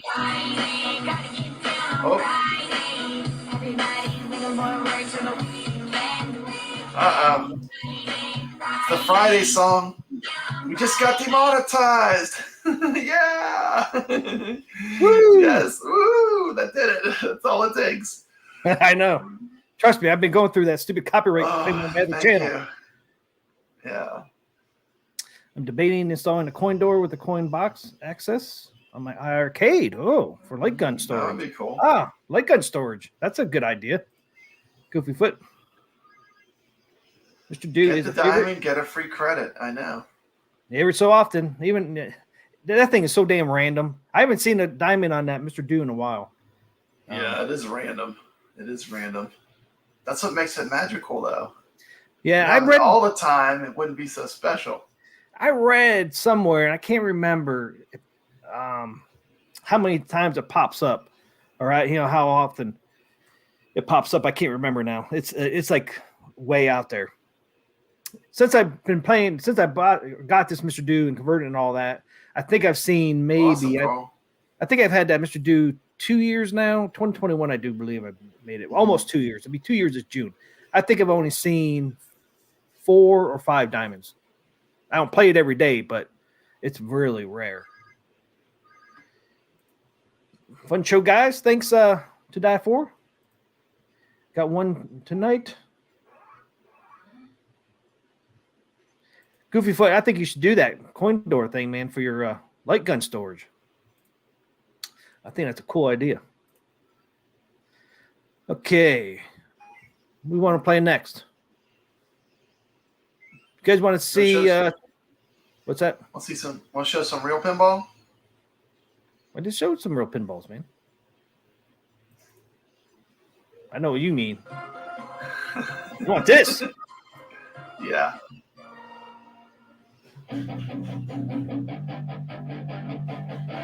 Oh, I should have you set it up first, though. Oh, it's okay. Just let it play. Let it play. We can talk over it. Just let it play. That's cool. This is the machine that was real popular. Vision. This was the last pinball machine from Bally. Combines video game and pinball into one machine. Very cool. Uses a mirror. Projects down on the mirror to create optical illusion while you're playing pinball.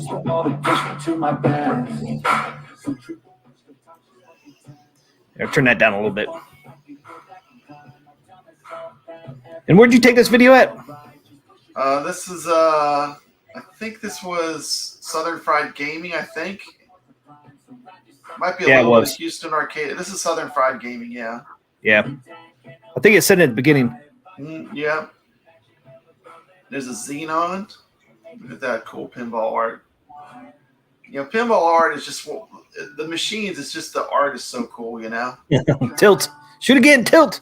Yeah, tilt on her butt. Right on her ass. Yep. Yeah.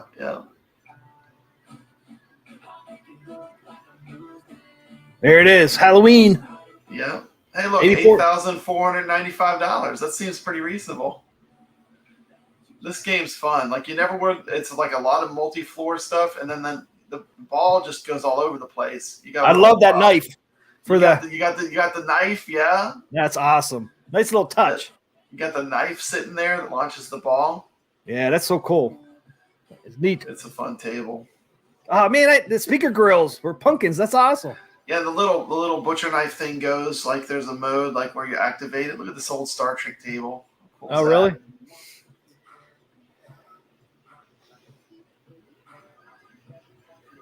to me, like pinballs are just really pretty to look at too. I mean, there's Yeah. so much art that goes into making a pinball machine. I mean, Yep. part of it is the experience, you know. Evil Knievel. I mean, this I remember Evil that Knievel one. was a hero. When I was a little kid, Evil Knievel was a hero. Oh yeah, I remember that pinball. Yeah. It's one of the ones I've seen and played. Evil Knievel, number 1. Got that nice shirt on. Yep, he likes the no bras. Yeah. He's a fan. He is a fan. He Yes, was he a is. fan of the boobies. I mean, like, these tables, you could never get away with this today. That's all I got to say. The evil is sick. Same Sam says. Yeah, it is a cool one. That one always stood out to me.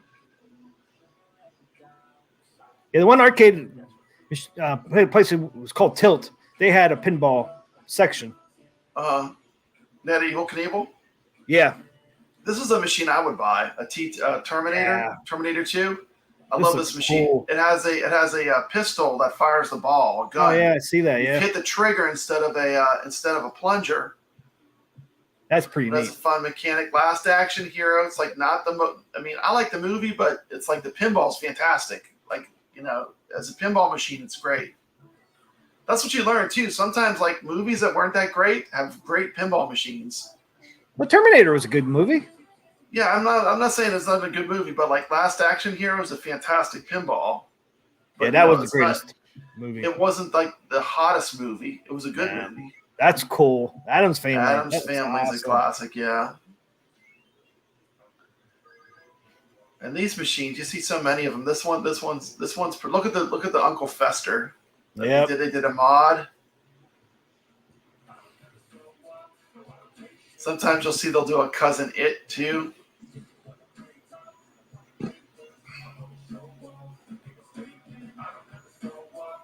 Yeah.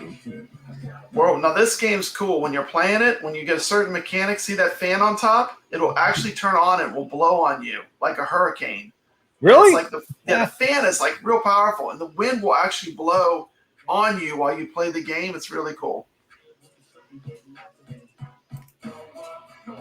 Oh, right there. Yeah, right on top. Right there, yeah, it kicks on, and then the storm hits you. It's really cool. That's pretty neat.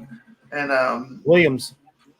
some of them have like a shaker motor too, where the whole machine will shake.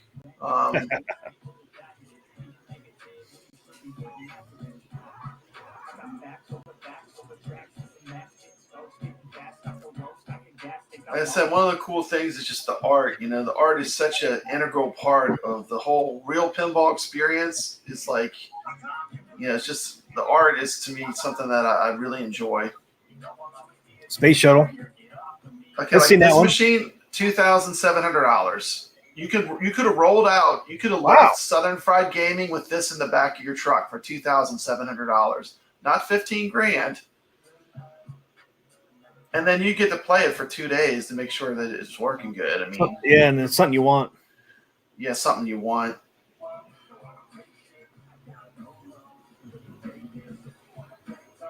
The 14 Iron is Man. Iron Man. Mm-hmm. Yeah, I love the speaker grills, man. Those are so Yeah, cool. it's so cool. The jack-o'-lanterns. Man, Now, now they had a lot of these at the show that I went to this particular time. This was the machine that they just come out with, but they also had Ultraman, which is another version of that table, just different skin. I love this table. This would be one I would buy. Spider-Man.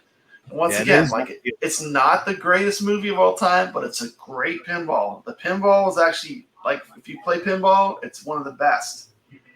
I love that pinball. Terminator 3. Mm-hmm. Got the topper up there. This actually is a Wayback's Arcade. This is an arcade. This was a supermarket where they took out and they turned everything into an arcade. I have the video. I have 2 videos on my channel about this arcade. I was there for grand opening. And, nice. And then I got a tour from the owner of Wayback's Arcade where they showed me the back area where they work on the machines and everything. It's really cool. It's called A Return to Wayback's Arcade. That's pretty cool. This is probably the best arcade in the southern area that's near me. This is it's about 3 hours away. It's Harley in there. This is their pinball selection. That's a pretty neat machine. It's a ride. Stargate. This is a cool pinball. Stargate. Gottlieb. It's got the pyramid.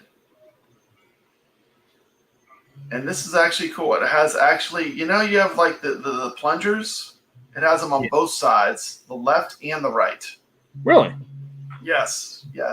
So does it have a 2-ball where you can play 2 balls at a time? It does. Now this machine was actually recently for sale. This machine you can pick up for $4,000. This Popeye that you're looking at right here.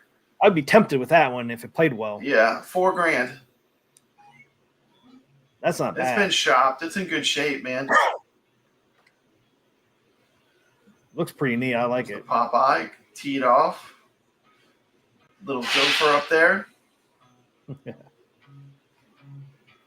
I think I've seen this pinball before. I recognize that art up there. Yeah, I think it's in the Pinball Arcade.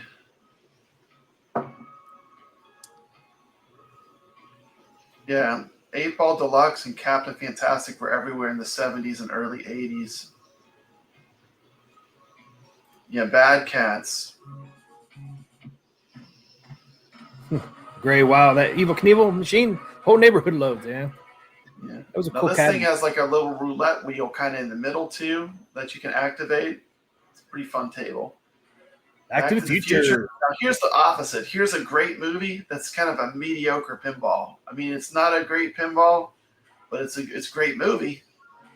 But like you could see they couldn't get the licensing for the actors. If you look at it close, here's some of the arcades they have. They just have everything. I mean, it just goes on and on. The game show.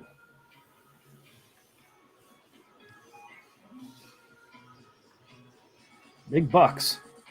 It's cool the way like pinballs are all different. Like this one's got kind of like almost like a comic book style, Yeah.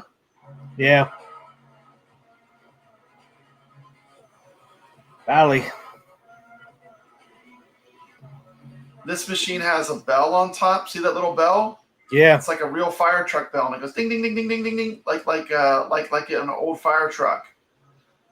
And this machine, one cool thing, the building in the middle, it has this cool effect where it has like these wheels that roll in the middle, and it actually will look like it's on fire, like when you get into certain modes.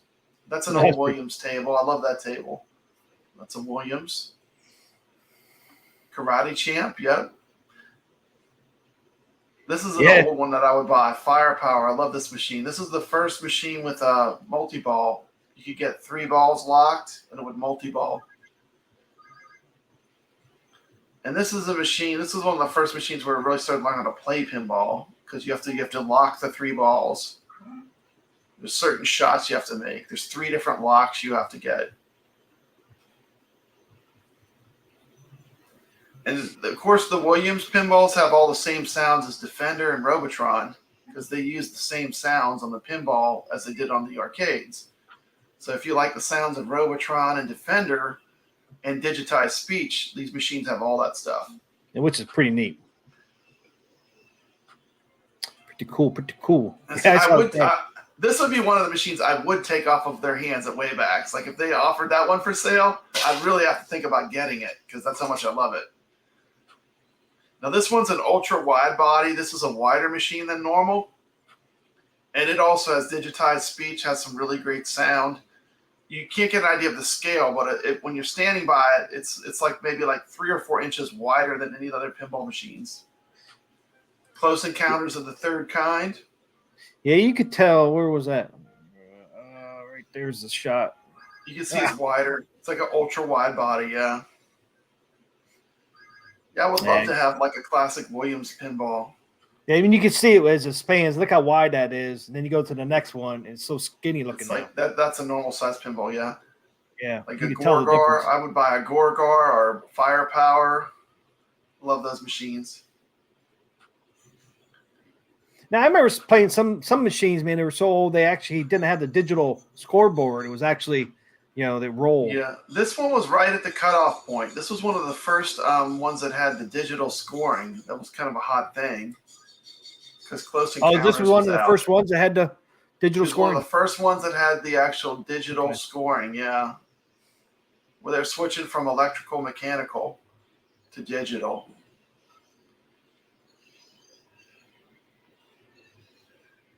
The owner of Waybacks loves this table. He has like 2 of them. He had another one in the back just sitting there. I was like, you like this one, huh? It's like he had the exact same machine that he has on the floor, but he loves that machine. Now, this machine they just got, this is the Stranger Things pinball from Stern. This is one of the modern ones. This is a Pro. This machine's fun. It's got the Demogorgon in the middle, and you can shoot balls into its mouth. There's a little wall that comes down, and it makes a ramp where you can fire it at the monster. Oh, cool. And of course, it's kind of themed to the show Stranger Things. So, like, Right. the first couple seasons are kind of like the theming of it, It looks pretty cool. Turtles. And this is Multi-ball. Williams.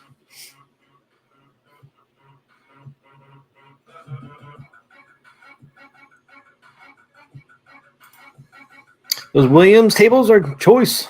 Yeah, Williams. Make some good ones. I remember Firepower. Fantastic. I was just a kid when these machines were at the arcade. Who has these for sale? You can find them for sale, I guarantee, on the website. Yeah, this place is amazing. Waybacks Arcade, like I said, it's a supermarket, and it was a couple people that collected arcade machines went in to make this place, and the machines are always in good shape.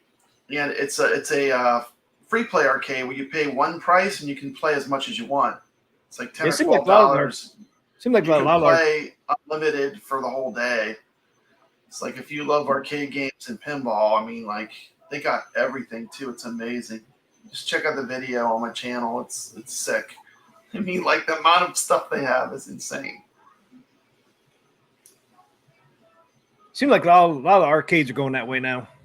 Pay one price. I like the free play model more than having to deal with like cards or tokens or coins. Yeah.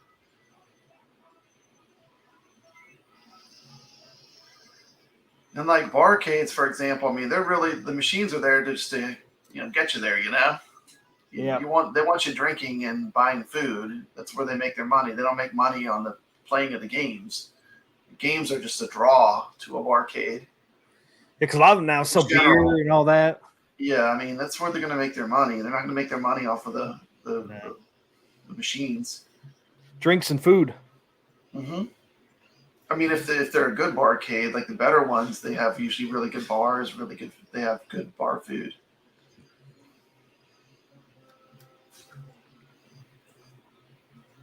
Keep going back to this Firepower, man. Seems like I you want to know. buy it. The reason why is that was the first pinball I really learned how to play it well, where I could actually get the 3-ball multiplayer, the 3-ball locks, and it's just a real pinball. If you like, that's how I learned how to play pinball better. Played it a lot on VPin, and then I played the real machine a lot. So I do have a really strong connection to Firepower, obviously, as much as I'm filming it. No, he showed us a bunch of times. Yeah. Like, here we are, we're back. Yeah, we're Firepower again,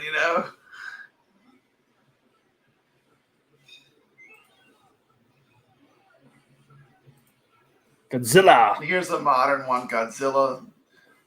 This has the building that goes up and down and drops the balls for the multi-ball. That's pretty cool.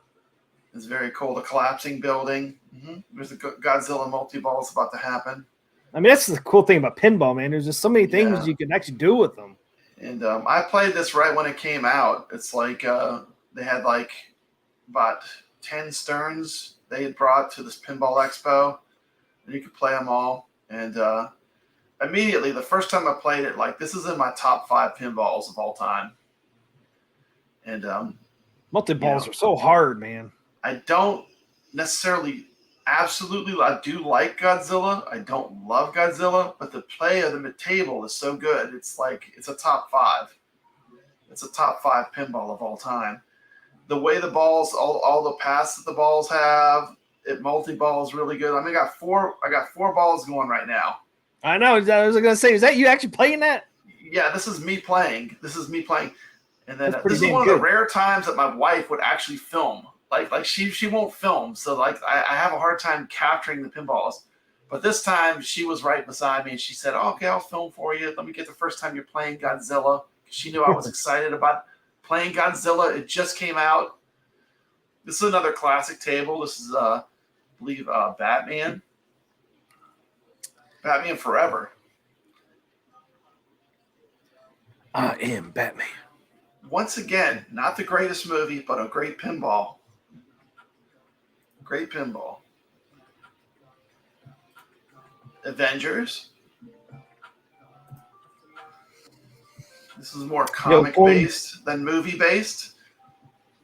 Yeah. And here's a weird example. Like, this is the opposite. Great property, like Avengers. Like, what could have been a better property than that than Marvel? But for me, it's just I don't love it. Now, here's a unique machine I love. This machine was all like plexiglass. And you could see everything inside of it. I don't know how they did it. This was a custom one that someone had made. And it's just incredible. It's like everything was see-through. Yeah, look at that. How cool it is. Isn't that amazing? That's awesome. I mean, that's love. That's what I'm saying. Like, there's a hot rod mentality when you go to these shows where people bring stuff that they just love. Yep. Here's a junkyard. Another classic pin. Once again, Spider-Man for me, that's probably my top 10 pinballs. You know, once again, like the movie, it's a decent movie, but the pinball is fantastic. It's great. Gameplay is great on it. Indiana Jones.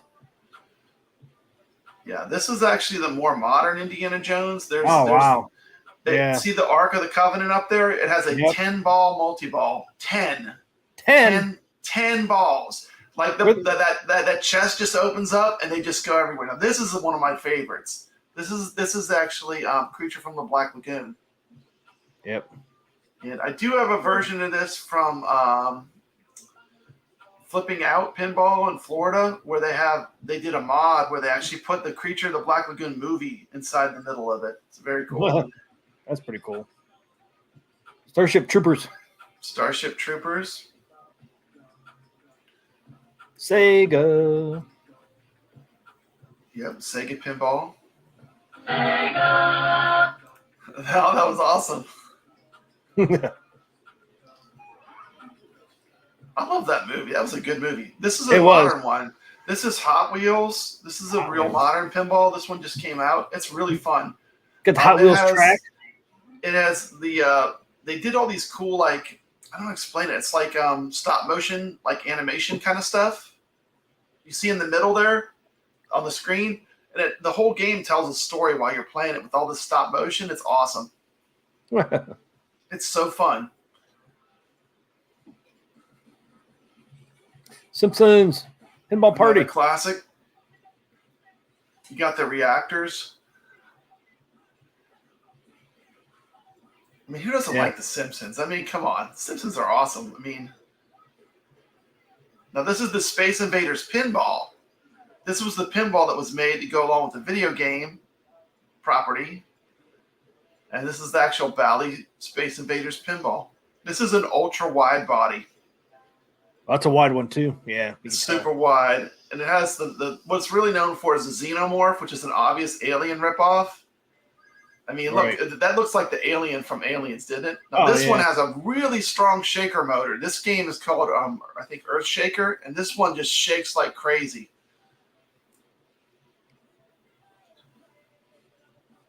It actually has like an earthquake thing where the whole table shapes. Star Trek: The Next Generation. It's pretty cool. Mm-hmm. Indiana Jones. This would be one I would buy. Gorgar. I love Gorgar. Gorgar lives. This was an early digital speech. It has like the robotic sound. Here's Mandalorian. Got the man. There he is. Grogu. There he is. There's Grogu. This table is like you either love it or hate it. I mean, I love the property. How'd you like it? I like it okay. I do love Star Wars. So, I mean, obviously, I think this game multi-ball is easy, which a lot of people like. It's easy to get the multi-ball. This is one I love. Yeah, Elvira and the Party Monsters. I love Elvira tables. Yeah, I played Elvira table. There's basically two good ones. There's actually three of them, and then the two classic ones and a modern one. There's Elvira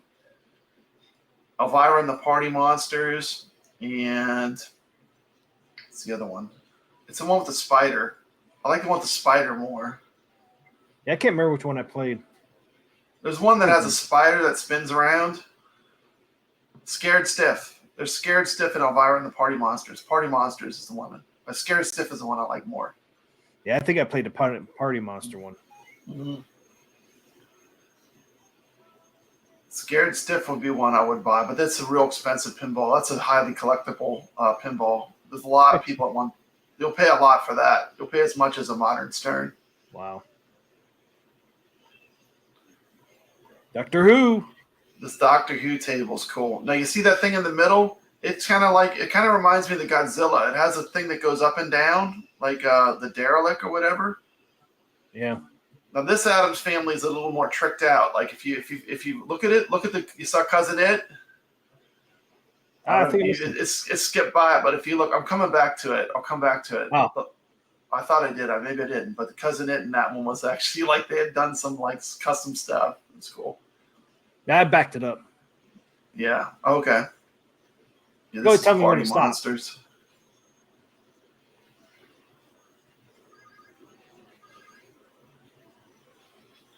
Elvira.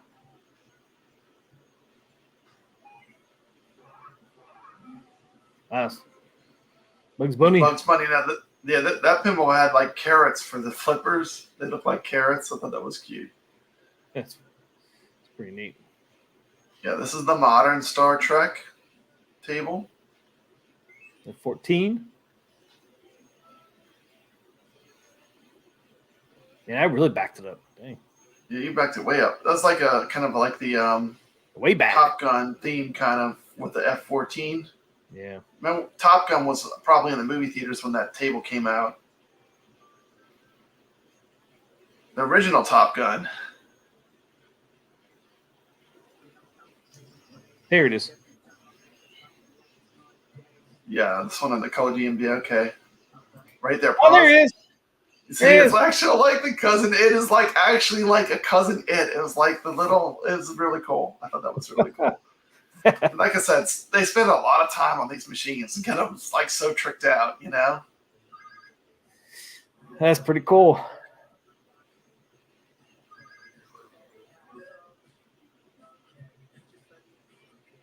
There he is. Fester. Yeah, there's a good picture of him. Okay, now this is another example of a movie that was not great, but a good pinball, The Shadow.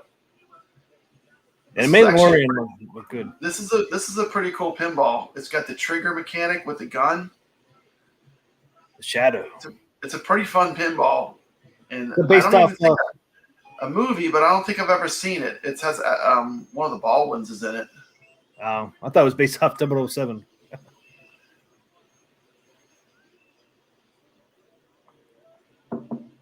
I love it when they do the glass, the way that they get the art. This is an ultra wide body. Also, it's wider than a normal pinball. And the thing you realize when you start playing real machines, like these ultra wide bodies are a lot heavier. So like when you go to nudge them and stuff, they do not move. I don't know how much they weigh, but like you really got to nudge one of these ultra wide bodies. Those machines are heavy. This is kind of like a retro modern future, like they're thinking what the future is going to be. I thought this table was super cool. Vector. Gilligan's Island. Yeah.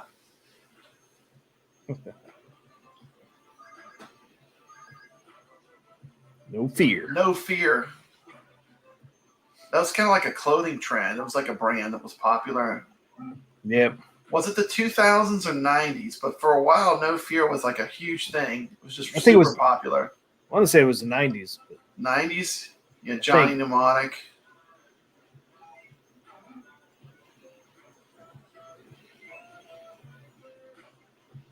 Once again, probably not the greatest movie, but a fun pinball. Family Guy pinball is really fun. This is a good pinball. A Stern. This has a machine inside the machine. Pause right here. There's a little baby pinball machine. That's okay. Don't worry about it. But at the top of it, I'm gonna go back. I'm gonna go back. But at the top of it, there's a tiny pinball machine that you can play. Stewie's mini pinball. Check this out. There it Look is. at this little. It's a little miniature pinball inside of the pinball that you play. It's so cool. It is so awesome. It is so much fun. I do like Family Guy pinball. Hook. And you know the thing about movies and pinball, sometimes the pinballs are great. Like the movie might not have been that popular, but the pinball can be really fun. Once again, modern, futuristic, kind of like, I just like the way some of these tables are like what they thought the future would look like. I just like the way that they represent some of the stuff. It's really cool. Yeah. Kind of a sci-fi, you know. Here's a Western themed one. It's Bounty Hunter. Yep. Reminds me of like the Western comics, you know, from like the 70s, like Rawhide Kid, and there were some other Western comics. This is a great pinball. World Cup, there's a soccer ball that spins. There's a goalie that you make shots on that moves back and forth. Nice. That's a fantastic real pinball. This is a different Batman Forever. This one's been tricked out. They did a little more with it. Nicole Kidman, pretty crazy. It's got a color DMD. Batman Forever.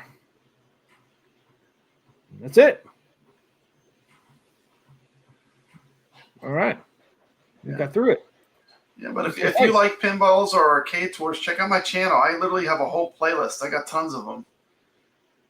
Yes, Gibbons Island. It's funny. A lot of those videos, like people will they'll see the video and then they'll go to the arcade and they'll leave a comment. You know, oh, thank you for the video. You know, it was just like what I saw in the video. You know, so I do like that they just kind of live on my channel, the arcade tours, and people just like when they look, they might type it into that location and they'll view the video.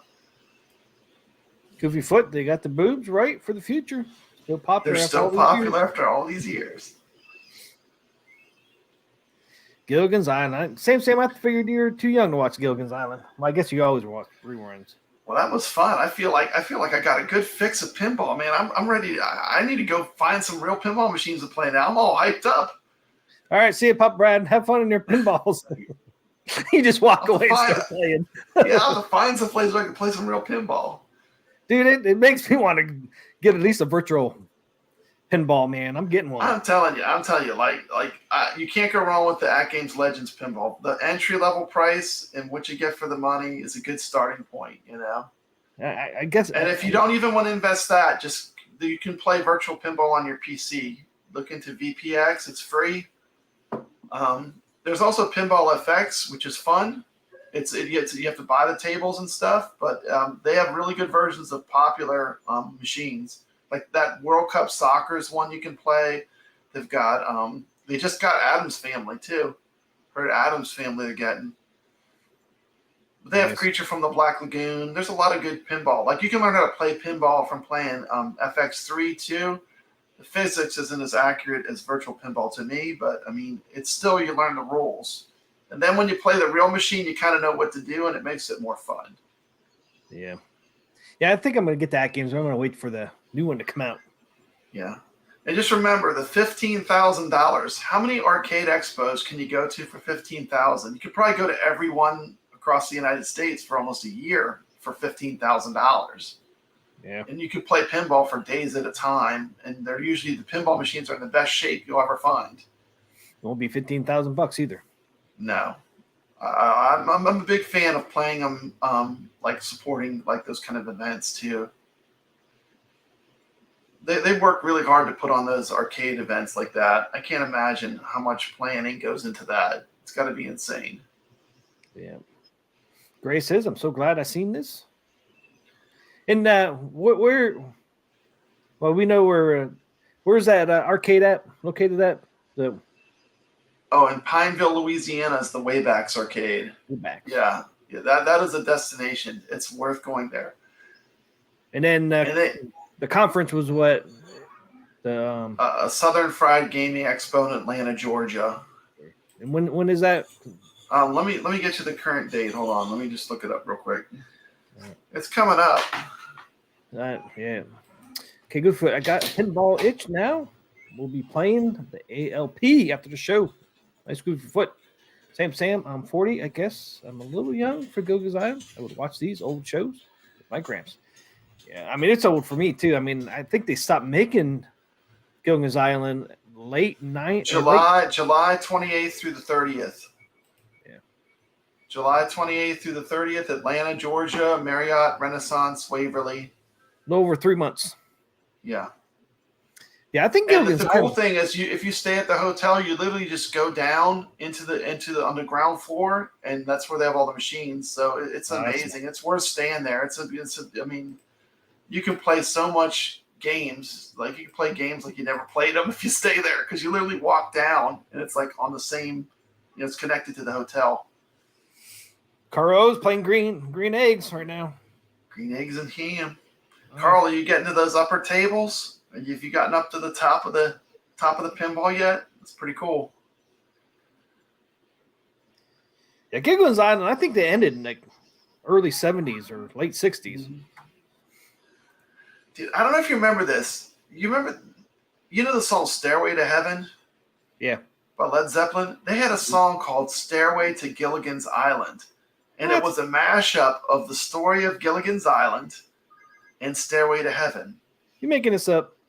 I'm not making this up. It's amazing. Wow. I'm going to find it for my channel. I think I'm going to put that on my channel. I'm going to search that out. Stairway to Gilligan's Island. I'll have to I'm hear going to that. see if I can find that and put that on my channel. Be there. Because I like putting crazy stuff on my channel. I mean, I'm always putting, like, you never know. Like Papa Brad's Gaming, you don't know what's going to pop in there. Just some random stuff pops into my head and I post it. So you never know what you're going to get on my channel. But I like nostalgia a lot, you know? Yeah. Okay, I got a new arcade. If anybody in the chat has this, let me know. This is 21C Digital Pinball.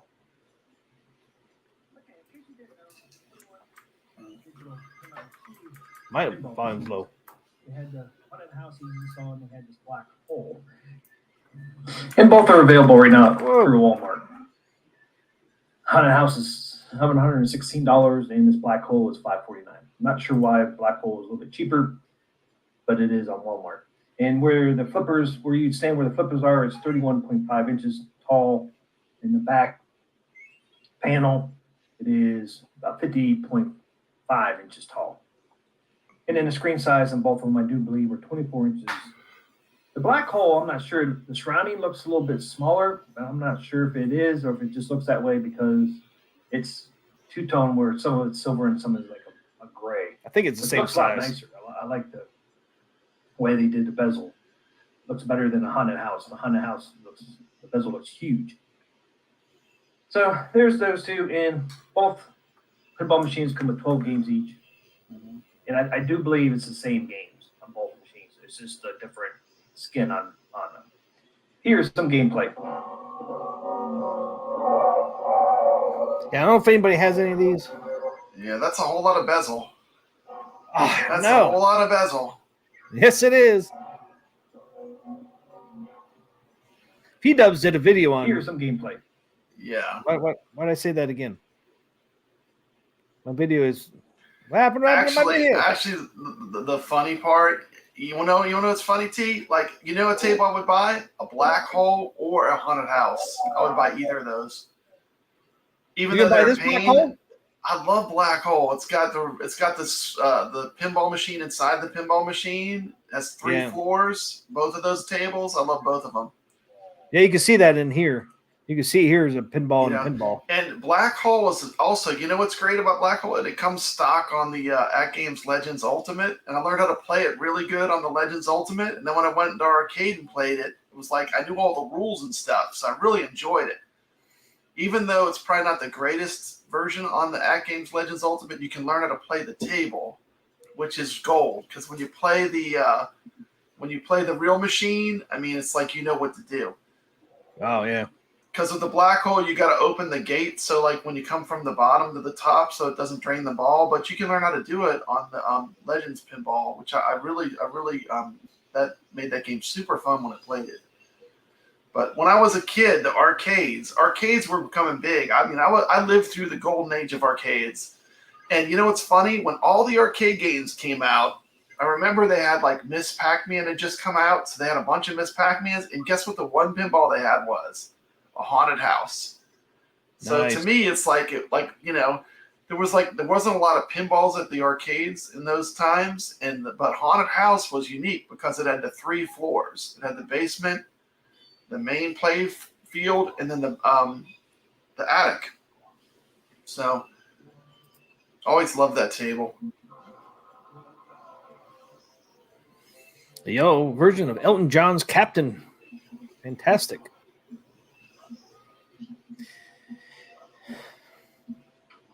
Yeah, and you watch this 21C, you can see there's a lag between you pushing the buttons and the flippers actually moving. Well, all those tables are on the At Games Legends pinball.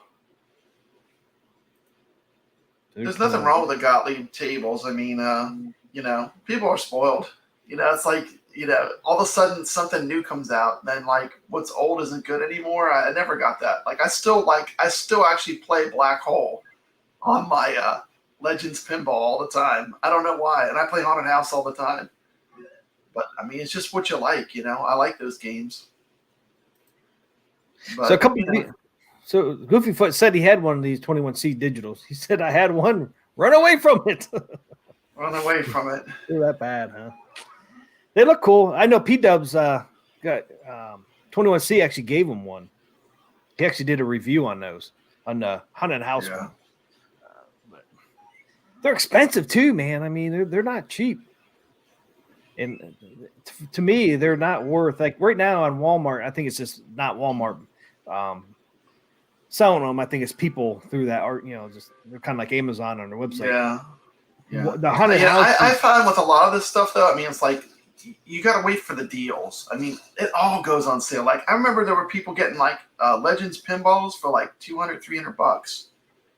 Really? Wow. Yeah, from Sam's. I mean, if you just like wait for the deals and you just kind of keep on where you're always watching for them, you don't have to spend a fortune to have a lot of our home arcade games. I mean, they always have some deals come up every once in a while. I mean, somebody was trying to sell that. The Black Hole one looked pretty cool. I like the look of it, but somebody wants like $549 for that 21C digital Black Hole. Like, you got to be crazy.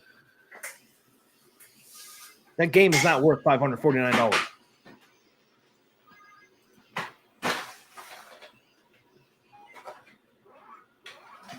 Brad, do you still play video pinball on a 2600? I was looking for. I actually had the cartridge over here.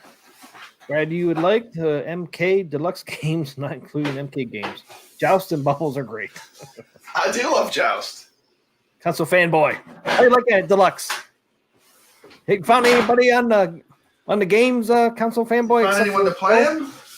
I know he said he's playing with Phil. Phil and him are the only two on there. Yeah, he's a very good gamer. He's good at Mortal Kombat.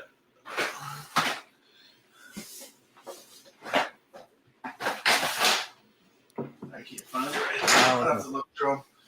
I have it. I have video pinball. I think I had it for 2600. Yeah, I've definitely got video pinball. Okay, we got another one here, guys. This is from Jersey Jack Pinball. I've played this one a lot. Yeah, I've played this one quite a bit. This is 2 years old. I think it's been out for a couple years. Yeah, very strange launch mechanic on this game. It's like, usually that launch shot where it goes way up to the top, it just kind of shoots off from the side. It's very different. Wow, that is different. The Jersey Jack pinballs always have a gigantic back glass too. Like, check out the size of the monitor in the back glass. It's a big monitor. See that skull? You got the drumsticks. Got inside the table. Yeah. Got Slash's hat on there. Yeah, one of my friends has a Jersey Jack table. He has the Wizard of Oz. Yeah, it's the original music just for the pinball machine. I know. That's pretty cool. They did that. Actually, Slash did the music for the Godfather game that's coming out too.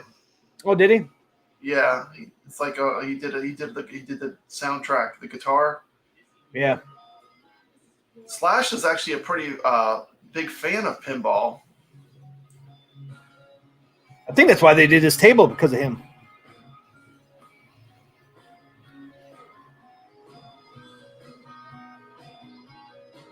Can you imagine, man? Slash was 19, man, when he joined that band. That's crazy. 19, just out of high school.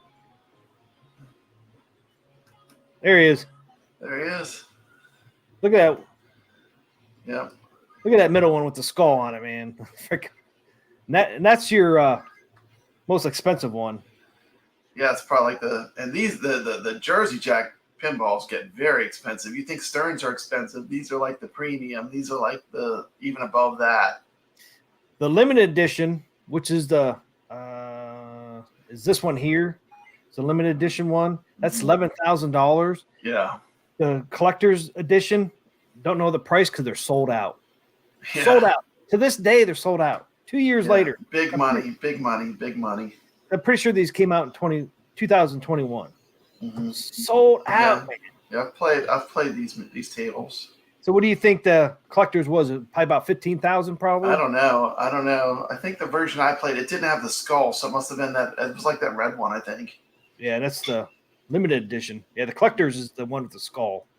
I'm thinking it's probably close to 15,000. Yeah.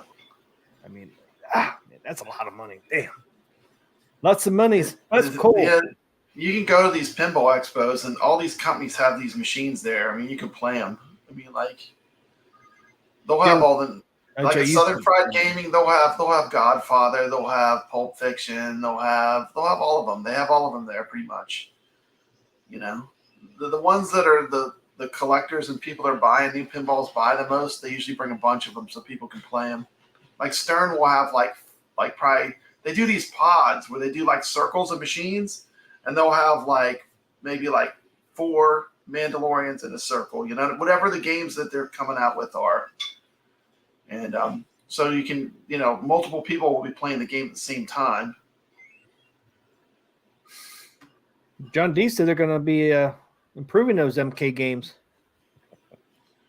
And congratulations, number 7 at Joust. I do love Joust. Joust is a great game. Yeah, Joust is good. Gauntlet's on that. I wonder if Joust plays good online. Can you play Joust online on that arcade 1-up? See, that's what I would be into, like Gauntlet and Joust. Yeah, I know Gauntlet definitely you can play online. I remember Phil saying that. I'm pretty sure Joust is too, but I'm not real sure. Council Fanboy, no, but I know Gauntlet. I forgot about Gauntlet, man. I love that game. I love Gauntlet. Yeah, Gauntlet's great, man. Wizard needs food badly. Wizard, shut the food. Damn it, Wizard, stop doing that. And then you know when you play this game, there's always someone that's playing that's greedy. Like yep. they'll have a ton of life and they'll grab the food every time. And you'll be ready to die, you know? Yeah. It's like, no, I needed that, asshole. And, you know, I love 80s arcade games. They always have that greed mechanic too. You know, like with the Gauntlet, what they did is they put death in there. It's like, oh, you're not going fast enough. So then they have the Grim Reaper, you know, and he kind of comes out, and when he touches you, he just like sucks your life away. Like they always had really good elements whether it was greed or whether it was to make you rush, you know. Yeah, that's kind of cool too, because it was like you're like looking down at them too, which was kind of neat. I usually almost always wait for arcade 1-ups to go on. They all go on. If you're patient and you just keep your eyes open and listen to the community and you're in touch with it, you can almost always get deals on cabs after a few months. So, yeah. I'll pick some of these up when they go on sale. Yeah, Console Fanboy said, yes, Joust is online is flawless. Very, very fun. So that's good. See, these games are up your alley. Rampage Online is flawless too. Just don't play them games. Hashtag unplayable. He would know. He plays a lot. He plays a lot, so he would know. Yeah, I was just watching this video today with all those MK cabs. It's like, damn, man, he's got all of them over there. And of course, he said, got the MK Deluxe. Had to give in. Get the MK Deluxe. Yeah, well, he has a nice collection of Mortal Kombat stuff. So he collects a lot of it. He has the statues and all kind of stuff, I think. Yep. I hope they fix that MK online play. Yeah. But who knows? You would think they would give it the same love they give to Capcom. I mean, they're kind of like Midway and Capcom are two of the kind of like for fighting games. I mean, those were two of the most popular companies, you know? Yep. Yeah, Midway and Capcom, they pretty much own that genre for the most part. The Last of Us PC is a masterpiece. Did you watch that show, The Last of Us? I watched that show. It was pretty good. I enjoyed it. Yeah, I did not finish watching it. Yeah. I did not watch it. Did you play the game? I did play the first one all the way through. I did not play the second one. I played the first one all the way through, and I really enjoyed it. I thought it was a very good game. It was very well made. I played the first one. Actually, you know what? You know the funny part is? That was one of the things that made me get a PS4 because it came with The Last of Us. The version I bought when I bought my PS4, one of the selling points was it had The Last of Us. And I was like, I knew I wanted to play this game because I've always been into survival horror games. I always liked Resident Evil. Like, I've been with Resident Evil since the very first one. Remember the one that came in the long box? It was like when the PlayStation came out, they had certain games that came in an extra long box. Yep. And that was one of them. It's crazy. I ended up selling my long box version of Resident Evil. I should have kept it, actually. But I did sell it because someone gave me a lot of money for it. But I don't know, man. Console fanboy John D said he loves MK. He's wearing a shirt to show you he loves MK. Wearing a sweatshirt. He was representing. Yeah, so he loves representing MK. That dude loves MK. He's mad that MK's not working right. He's like, damn it, get this thing right. You almost wonder if you know, John D really, I think John D just gets them the game, you know, and I think once he gets them the game, I think it's in their hands, you know, what they do with it. I mean, it's not his fault. If he got them the game and then they didn't do it right, it's not his fault. I mean, he's not. John D loves the troll. Although I did hear John D say it's all his fault. The buck stops with John D. Now, where is John D in that company? What is he? What's his title? He gets the licenses. Is he the one that gets the license? Pretty sure he's like the fisherman. He goes out there and he reels them in. Reel in Nintendo. Reel in Nintendo. Yeah, well, you're not going to reel in that. That's Moby Dick there. You're Captain Ahab. Come on. That's not going to happen. Captain Ahab win. That's never going to happen. Licensing and development. Yeah. Okay, licensing and development. Also, he's part of the development team. Mm-hmm. Yeah, he does his job well because he's got the licenses. He's gotten them a lot of good games. Yeah, he did. He just got to fix some of them, like MK. Yeah. And I get that, you know, like he was saying the other day, I get that, you know, not all games are the same and you have different mechanics and that, but, you know, if you kind of come out with a game, like y'all say, it's like, don't rush it out. Don't rush it out. Make sure it works. Make sure it works. That's what I love. You know, I'm just going to say this, and I know I'll probably get some hate, but the one thing iArcade does right is they never rush out games. They make sure they're ready before they let them go. I mean, like Space Invaders, they held on to for a year and a half till they had the version they wanted to release. And I do appreciate that. There's a lot to be said for that. I mean, just give me something that's good. You know, I mean, like, if it takes a long time, I'm fine with that. Just make sure it's good, you know? And that's why I'm going to say this too. With fighting games, I do not want to play against the computer. Period. Like, I don't really want to play a fighting game. I want to play against people. I mean, that's the way those games were designed to be played, you know? I mean, playing against the computer is only so much fun, you know? I mean, you really have to – I think playing against other humans is where you want to be at with that category. You know what I mean? With a fighting game. Yep. Well, you know, and everybody – I'm not even a programmer, and I know – games play totally different when you go online. And you got to make sure certain things work. I mean, that's why they're not working, because they're not made to play online. They have to be made to play online. You can't just take your freaking ROM and say, "Oh, it's going to play online." Online is totally different, and they should know that. And they should know there's things they got to do before they send it out. You can't send it out and say, "Oh, we'll fix it later." Yeah. I mean, you can't. Or you can't send it out and guess that maybe I'll be able to fix it. Maybe we'll figure this out. We're stuck. Maybe we can figure this out down the road. I mean, look, even like PlayStation 4 and all that. There's games out there that had issues and they had to fix them. It's because it's totally different. Totally different. Online is totally different than playing. It is totally different. Offline. Yeah. I mean, you got to have but to a small extent, like the online is really the future, because it makes the community smaller again. The thing that was cool about an arcade is there were other players who were playing at the same time. Like you could go in an arcade back in the 80s and start playing a beat 'em up game, and someone would join in, and then you would be playing with real people. And I think making the world smaller, that's really where the online is important. It gets people, connected again. Right. And, but there's certain fighting games and beat 'em up games and racing games. Those are all games that really benefit a lot from having play against another person. So that's just my opinion. Well, and then the other thing too is this.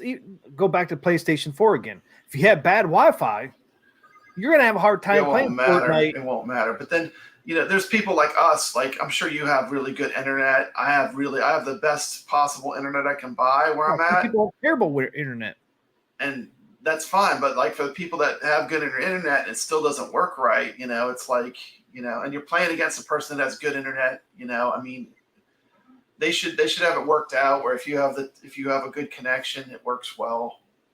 This is my opinion. And then and then even saying the instructions there for Arcade 1-Up that you should connect it to a cable and not use the Wi-Fi. But some people don't have that choice. They can't use the cable to connect it. No. I mean, there's just certain things they need to do before they did the online. And just like Council Boy was saying, Joust works great, Rampage works great because those are not fighting games and they don't use as much power and stuff, right? Yeah. That's why those work great. The MKs, I mean, they're totally different. They have a lot more, they use a lot more RAM and all that. Yeah. I mean, it seems to me like they should be, like for these 80s games and stuff, they should be looking at getting them online if it's possible, because I mean, it does add new life to these games. And if the minimum give us leaderboards so that we're playing against each other and we can put up high scores and stuff like that. Yep. And your leaderboards, don't make them 10 people, make them big so everyone can see where they're ranked in the big scheme of things, Yeah, that's what they did with Tron. Mm-hmm. Like Tron, that's what iArcade did that too. Like we pushed them to do that. Like at first it was like, oh, these are the top 10 players or whatever.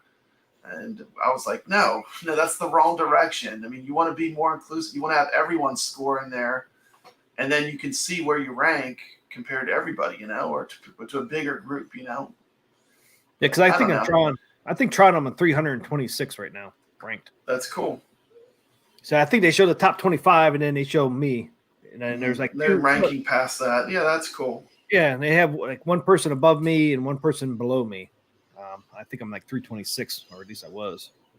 So I'm pretty bad at Tron. 326. Woo! Practice makes perfect. Makes perfect. That game's hard, man. Once you get past the third stage. With Tron? Yeah, it's a third stage. There's like a wall there. It's like I can play it to a point, and then it's like, to me it becomes impossible where I can't play it. Like I just don't know what to do, and I'd have to watch someone that was a lot better than me to learn what to do.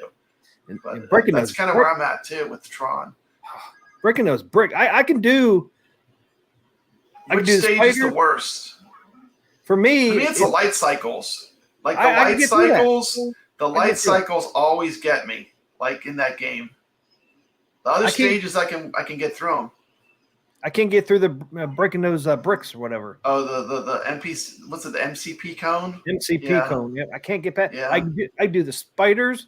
I can do the cycles. I can do the tanks. It's a damn freaking MCP. Not console fanboy. My big blue, the control panel went down. Did it really? Yeah, it went out. I was playing it and just stopped working altogether. Oh, you did tell me that. No controls. And then actually Steps Gaming and Bobby Vu that was here in the chat, Bobby Vu.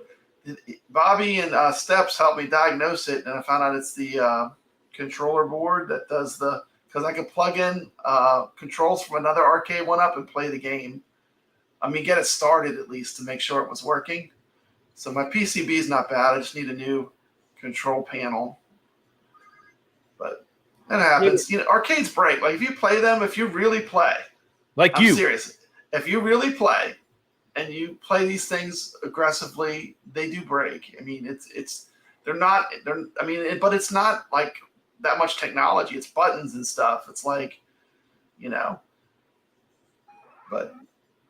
Have you heard anything back from, didn't you put a ticket in? Yeah, I did put a ticket in. They said they're going to send me a new control panel, so I'm just waiting. So hopefully I'll have it. I don't know how long it will take, but. Brooklyn. But I'm excited. I do like that cab. That's a very good cab. I got all the fighter cabs because, like I said, I want to play them online. Like if I want to play them, I want to play versus human. I want to play versus computer. I got Big Blue. I got Killer Instinct, and I got Marvel vs. Capcom 2. I have all three of those from Arcade 1-Up. Okay, I got one last pinball. As you can see, my light died. Yeah. The studio light died. You saving the best for last? Let's see. Oh, I know what this is going to be. Haven't played it yet. They'll have it at Southern Fried Gaming. 100%. To poison and destroy my brother. And you will know my name is the Lord when I lay my vengeance upon thee. Oh, yeah. I love Quentin Tarantino movies. Like this to me, like pulls the heartstrings for me. Yeah, I love Quentin Tarantino movies. I can't wait to play this. Honestly, I just cannot wait. I like that it's going back to like the classic pinball. Yep. It's got the Dick Dale music, the surf music. Yep. This looks amazing. I can't wait to try this pinball. This is literally right up my alley.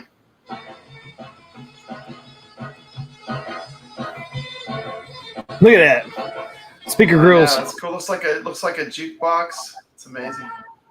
Got the topper. They actually move. Dance. I think they show it. Man, this Got the movie burger. was so cool.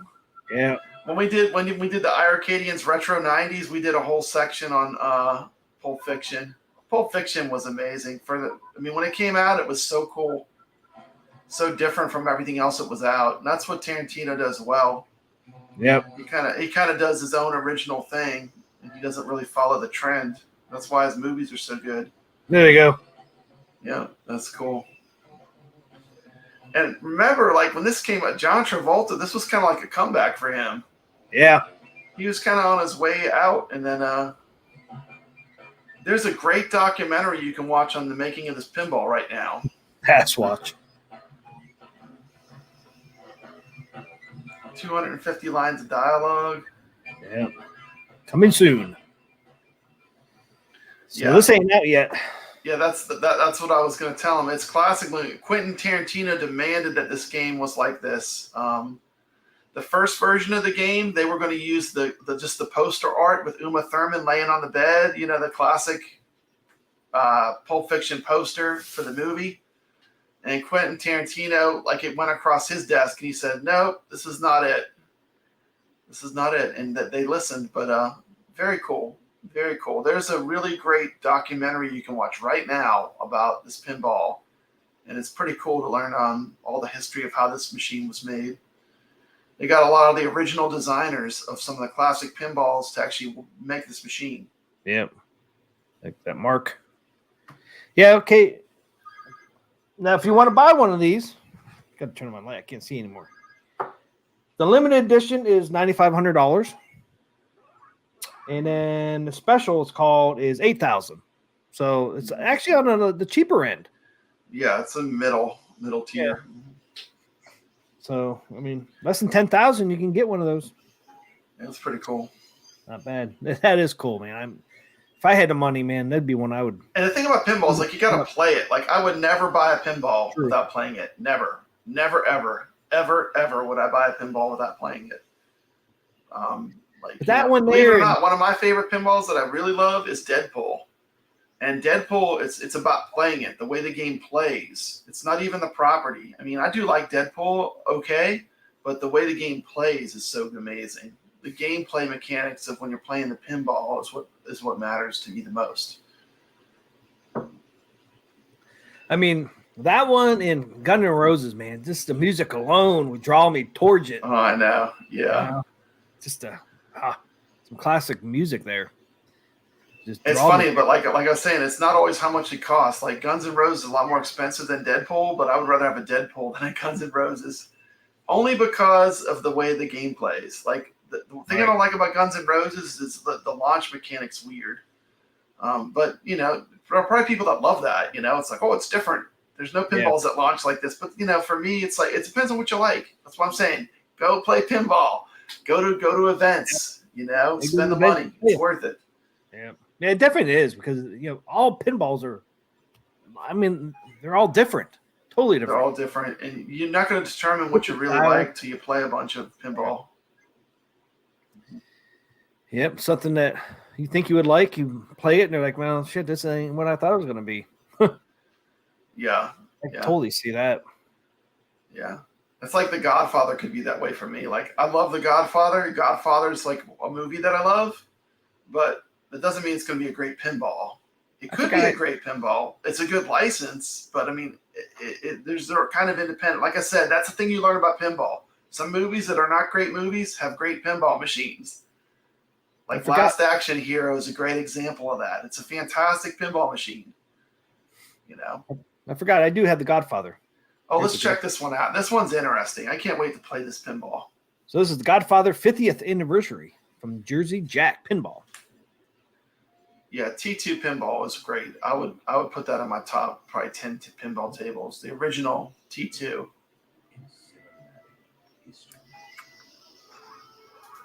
You are invited to take a place. The horse's head. Nice. You don't go against the family. Jersey Jack Pinball pulls you back in to make you an offer. Yeah, dropping 10,000 plus without seeing it in person is nuts. I would never buy pinball without playing it. A complete jump to increase your strength and influence. Then go to the mattresses to carve out your piece of the city. But be warned, there are rules to this game. Keep your friends close and your enemies closer. You know, when you really get deep into pinball, you do learn that there are certain designers that have a good track record. You know what I mean? Yep. But I still would not go by that. I would have to play it because it's so much money you're putting into it. Look at that. That's cool with the machine gunners at the top. Yep. Look at those legs on a collector's edition. They used you know the pinball knockers that make the loud click like the when you get extra game. The machine gun sounds are two pinball knockers that just go rapid fire. You know what I mean? You know, a lot of pinball knocker when it hits, the whole arcade can hear it. They have dueling pinball the solenoids. I mean the knockers on that to make the machine gun sounds. I can only imagine how loud that must be. I can't wait to check that one out. Dropping 10K plus without seeing it in person is nuts. Yep. Wow, they really make these so detailed. They do make them so detailed. Well, Jersey Jack is kind of known for that. Like, if you want really, like, you know, some of the pinball snobs would say, like, they're the most premium. You know what I mean? Because they're some of the most expensive pinball machines. Ah, I got the price on this. Anybody want to know the price? Yeah. Let me guess, $15,000 for the deluxe one, or whatever they call it, the most deluxe one. Collector's edition. You can't find a price. Edition. Can't find a price. Why? Sold out. Sold out. Sold out. See what I'm saying? These people are like the people that are in New Jersey that are just so hardcore that they are the best of the best. not even available if you wanted one. That's crazy. So this, where's that? They do like one thing with this company. Look how big the screen is. Like for the video screen too, it's bigger than most of the other companies. Yeah, look at it. Look at it. It's gigantic. Yeah, And they're this cool. I mean, they're nice machines. Don't get me wrong. They are pretty machines. I've played a lot of Jersey Jacks at different pinball events. I mean, they are pretty machines, but all I care about is how the table plays. Really, when it comes down to it for me, though. As far as what I like in pinball. So I'm taking, okay, so this one over here, this one is the limited edition. It's 12,000. This one over here. It's just only 12,000. Only 12,000. And then that tells me this the collector's edition is probably around 16,000. Yeah. Because it seems like a lot of times they're about 4,000 apart. Could be. So you're looking at 15, 16,000. I mean, look at the even look at the legs, man. That's look insane. at the detail on the legs alone. That's crazy. It's crazy. And you notice you get Vito Corleone on the side there. You get the extra. You get the Godfather himself. And on the other one, it's got all the other mokes. You know what I mean? You got all the other guys. Yep. And the collectors, you just get him. But you want to get Marlon Brando. You got to shell at the big bucks. This is crazy, man. But it is. It's a piece of art. It is crazy. But it's a culture thing too. Like when you get into pinball, the people that are into it are really into it. They're really into it. The people that are into it. And it's sold out for that much money. It's sold out. People are like, I want the limited edition. I want the collectors. Damn, yeah, collector's edition. Yeah. Can you buy me a collector's edition? Anybody out there? Hey, I don't want to buy it. Can I just play it? Look here, I'll give you $2. I'll pay $4 to play it a few times. How's that sound? And I wouldn't want nobody to buy it. You can get the monthly notes on it. I wouldn't want nobody to play it. Whoa! Don't be playing that, sucker. You might break it. There's 16,000 dropped in here. Yeah, I hear you. Get away! Yeah. So you're telling me when I try to slap save the ball because it's going in the drain, I slap the hell out of the side of it to get it to pop out? You think they'll be upset? Get away! Hey, that's how you're supposed to play pinball. You slap save. I know. Once it's going out, you take the side machine, you go whack, and you hit it hard. The ball ricochets back onto the play field. What's his name? Jack Danger. Watch Jack Danger play. Watch what he does. Man, 16,000, man. No, you're off limits. I'll play it. Oh, tap. Yeah. Well, see, so all of a sudden, going to Southern Fried Gaming seems like the deal of the century. You know what I mean? You get to play all these tables without having to buy them all. That'd be awesome to play all these, especially how expensive they are, man. I ain't gonna buy any of those. They really are fun, though. Like, when you get into pinball, and the thing is, certain skills, like when you learn how to nudge good and stuff, a lot of it carries over to almost all of them. Yeah. Yeah, I tilted a couple of times playing pinball. They do make a Back to the Future, but once again, here's an example. I think it was Data East or somebody made it. It's a great license, but not a great pinball. No, they need to re-release. Like, someone needs to try. Like, Stern or someone should pick up that license and do something with it. But there is a Back to the Future, but it doesn't even have the people. Doesn't even have the actors' images on it. Does not have the correct people because they couldn't get the actors to sign off on it. They didn't want to pay the licensing. Even that one you can showed. tell when you they have it at Wayback's Arcade. It's in my Wayback's Arcade tour. I filmed it in the Back to the Future pinball. Yeah, you did. That's what I'm saying. Pinball's weird. You'll have movies that are not good that have fantastic pinballs, and you'll have movies that are not good movies. Like I said, they'll have good pinballs. Then movies that are great movies that have bad pinball versions. Very weird that way. You can't really judge like the license versus how the game plays. It's two totally different things. Yeah, I was trying to. Yeah, I know. I think it kind of sucks too. Like Back to the Future, that would be a really good pinball. Stern should do that, or someone that can, or Jersey Jack, or one of the companies that could afford that license. I don't think Spooky could afford that. They're kind of a small outfit. You got Scooby Doo. They got Scooby-Doo. That's a cartoon, though. I mean, I hear you. That's a pretty good license. They got Halloween. It's a pretty big they got license. Halloween. But Yeah, I was think trying Back to to go the through. Future is a bigger license to me. Yeah, To me. that was a pretty big film. Yeah. I was trying to go back, see if I could find a Back in the Future one. Is that it there?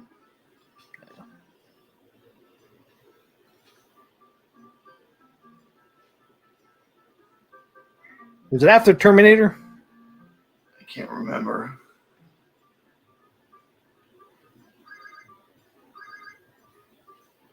There's Popeye. That Popeye one looks cool. Yeah, they're selling that one. I don't know if it's sold yet.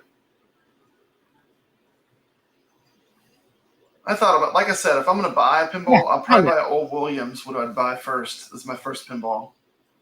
Like a Gorgar or Firepower, or there's a short list of Williams tables that I love. I'd buy a T2 pinball.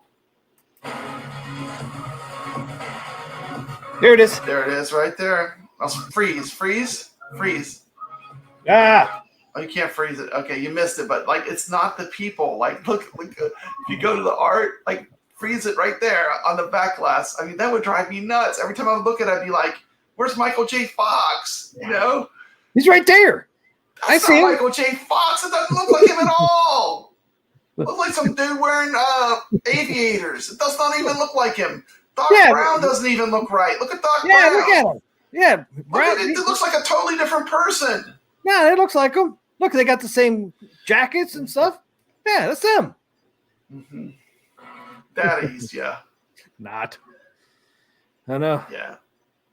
I mean, they have the DeLorean. They have the DeLorean logo on the machine. Like, it has stuff from Back to the Future. They have the clock tower, but it's just not done well. So once again, it's like the pinball thing is so weird in that, like, the worst movies can have, like, not worse, but I mean, movies that were not huge movies have fantastic pinballs. Sometimes it's like crazy. Like Hook is another one. Like, I mean, Hook's an okay movie, but I wouldn't say it was a mega blockbuster, you know. But the pinball's fun. It drew some money. Yeah, just because it was Peter Pan, I think. Last Action Hero is definitely a sleeper hit, though. Like that game, that game is fantastic. Like when you play the pinball.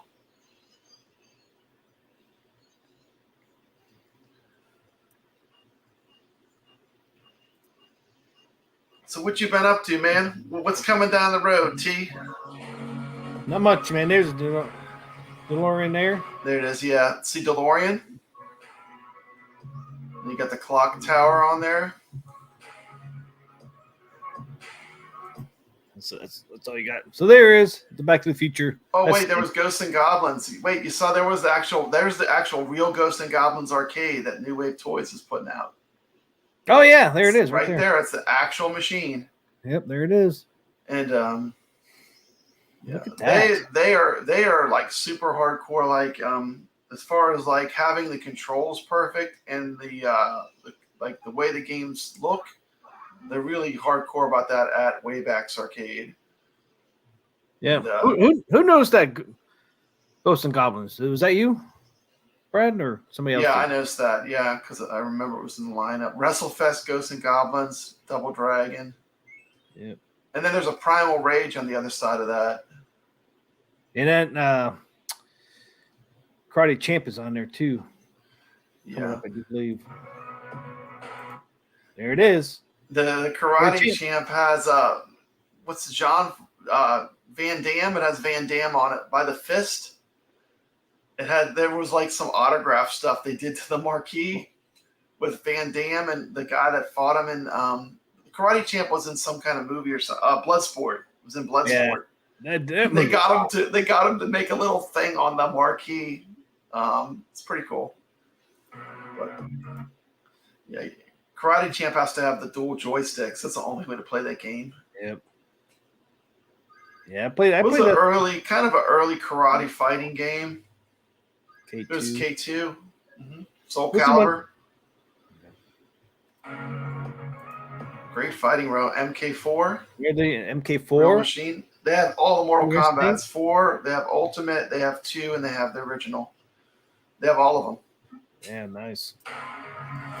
The thing you don't realize about midway caps is these caps are gigantic. I mean, these things are monsters. When you go up to them, they're really big machines. Look at them, man. They're all in a row. They're yeah, they have them all. They had every one of the Mortal Kombats. Then Marvel vs. Capcom 2.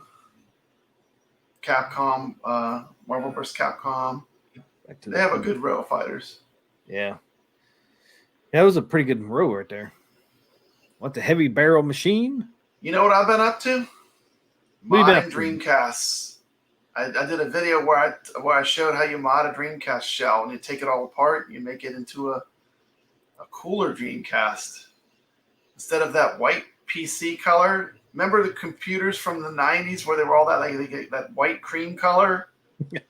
Like a Dell computer? Yeah. You can get rid of that and have a cool color for your Dreamcast. Console Fanboy did not like that Back to the Future. That's not Marty. It is not. That's how I feel about it too. Why is Deadpool so good? What's the pinball like? It's fantastic. Deadpool is Jack Danger, who's an avid pinball, almost like a pro level player. It's his favorite pinball of all time. The reason why it's so good is Deadpool, the pinball itself, all the play mechanics come from classic pinball. Like everything in that game was designed to have a feel of like the 80s pinballs, but with the modern twist of it being Deadpool. It's not the Deadpool from the movies either. It's a comic book version. It's its own thing. But it has like, you can do the there's a bobblehead Deadpool in the middle of the play field. Then you shoot the ball in the middle and the ball will lock. It'll actually go in the I don't explain the things that pop up and down, lock the ball. But it's just a fun table. I mean, it's great. Deadpool is like, if I was to buy a table, a new one, I would probably buy a Deadpool. And I wouldn't get the premium, I'd get the pro. Because all the gameplay elements are pretty much there for the pro. Are there? The difference with the premium is you get fancier little gadgets on the table, but you can always mod those. You know? They have companies that do aftermarket mods too. You can do Where you get those toppers. Yeah. Pulp Fiction. They're dancing. Yeah, that was pretty cool. Okay, if you had all the money in the world, what pinball would you buy? Right now. Don't know. That's a good question. I don't know.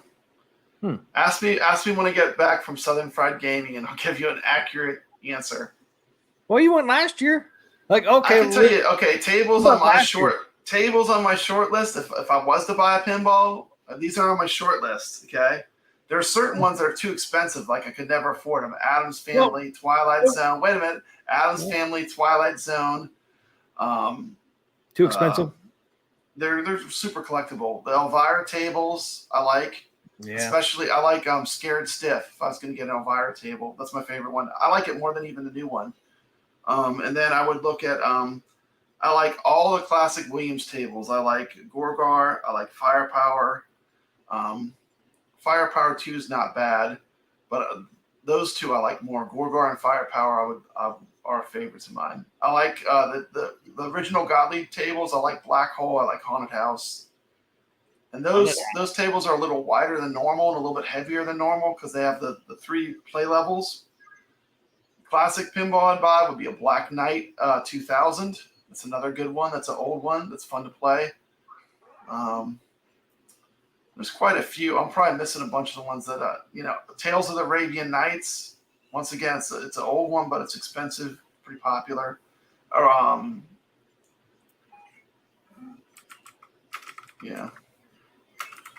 Circus Voltaire is another good one. But it's once again, these are old pinballs that are expensive because they're super collectible. People pay a lot on those.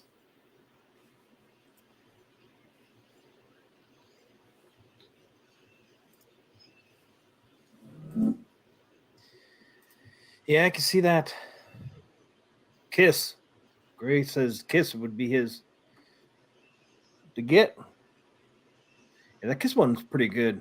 I played that thing several times. Not bad. SJ says, can't wait for my new wave toys. Actually, this is be kind of a rogue thing, but Godzilla is a very good pinball. That would be I think that's in my top 5 probably. The Godzilla Premium. not the Pro, the Premium, because you need the one where the building goes up and down. You know, the Pro, I don't think the building collapses, but the whole building going up and down thing is the coolest part of the pinball. It has like a lot of good features. It has the Magna Lock, where if something's magnetic and it locks the ball. You know, Godzilla's a good one. I really like this really old pinball called Black Knight and Black Knight 2000. I like those a lot. Black Knight was the first pinball that had 3 levels. I mean, multi-level pinball. There's 2 levels on Black Knight. And it was one of the early ones that had multi-ball. And then Black Knight 2000 is just a really fun table. It's got this cool music that plays. Yeah, those multi-ball ones are hard, man. I could never. I played I think I played a 3 multi-ball one. I was able to keep 2 going for a little while. Couldn't do 3. It was like beyond me there, but I could keep 2 for a little bit. That's hard. The thing is, like the old school ones, like you just to get the ball, just get the game to multi-ball, you had to know how to lock all the balls and the different spots on the pinball machine. And to me, that gives them a lot of play value. You know, the fact that it's challenging. You know, some of the new pinballs, like you can almost instantly multi-ball them. Like Guardians of the Galaxy, for example, by Stern, the thing multi-balls. If you pick, if you pick one of the certain characters. It automatically multi-balls. It's like instant multi-ball. So, like, I mean, some of the older tables, you really have to earn it a lot more, you know? Yeah. But it doesn't matter to me. I like all type ages of pinball, though, too. I can appreciate all the differences, you know? Okay, did you answer Council Fanboy? When will you pull a trigger on MK Deluxe? $299, $399? You love it. No riser. We pull trigger on MK Deluxe.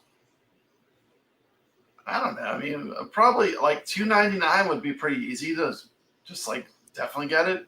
Maybe $399. I mean, you know, I'm looking for Pac-Man Deluxe for $200 off. So yeah, so that'd be $300.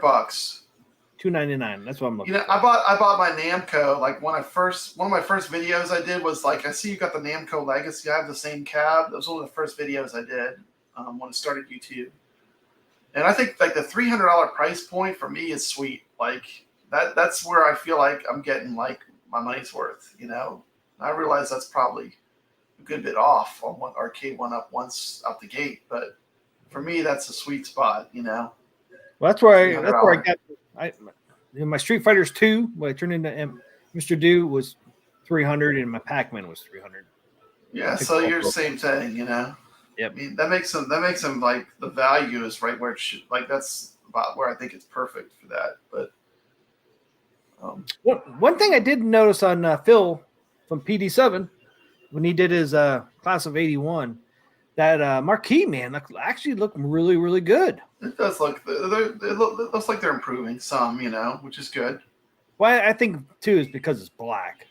I think that really helped them. But yeah, it looked really good. I mean, it's probably the best marquee I've seen, except for Pac-Man. I mean, Pac-Man's easy. But I was kind of impressed.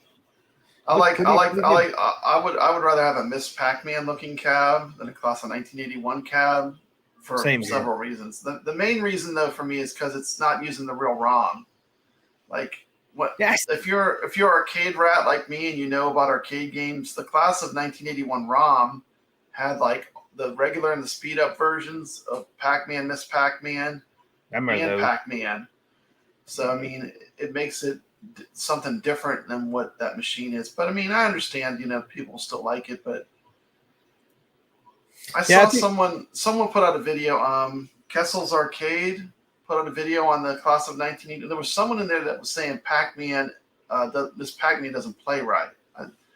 I found that interesting. I'm not sure, but they were insisting that Pac-Man was off, but because the patterns don't work in it, they were saying. Oh, it doesn't? Oh. I don't know. I don't play patterns when I play Pac-Man, but this person was insisting that it was broken, like it wasn't working the way it should. But I don't know. I don't know the game that well. There are people that do though, you know, there are people that know like all the tricks, you know, and they actually do a set pattern. There's a spot on Pac-Man where you can just like stay and then the ghost will never get you. The AI, it's a glitch. Yeah, I remember where that was, man. I used to read books on that shit, man. I mean, I It's wouldn't like buy you the go book. right up. As long as the ghosts don't see you, they'll never find you. And like people used to use that trick to go like to the bathroom that were playing for high scores. You could just park the Pac-Man there and just walk away. And if no one moves it, you won't die. It's crazy. There's all kind of crazy stuff with these old games, but I'm not that deep into it. Like I can play good though on classic arcade games because I play them a lot. Yeah, PD7 did the review on the Class 81. That it was pretty good. Check that review out, people. If you haven't checked it out, it's pretty good. Yeah, it's good. And the screw caps actually are different colors on that one too. They had pink and blue. On now, I heard someone said that there was like something with like the panel bows in the middle on the Class of 81, but I haven't heard that from anyone that reviewed it.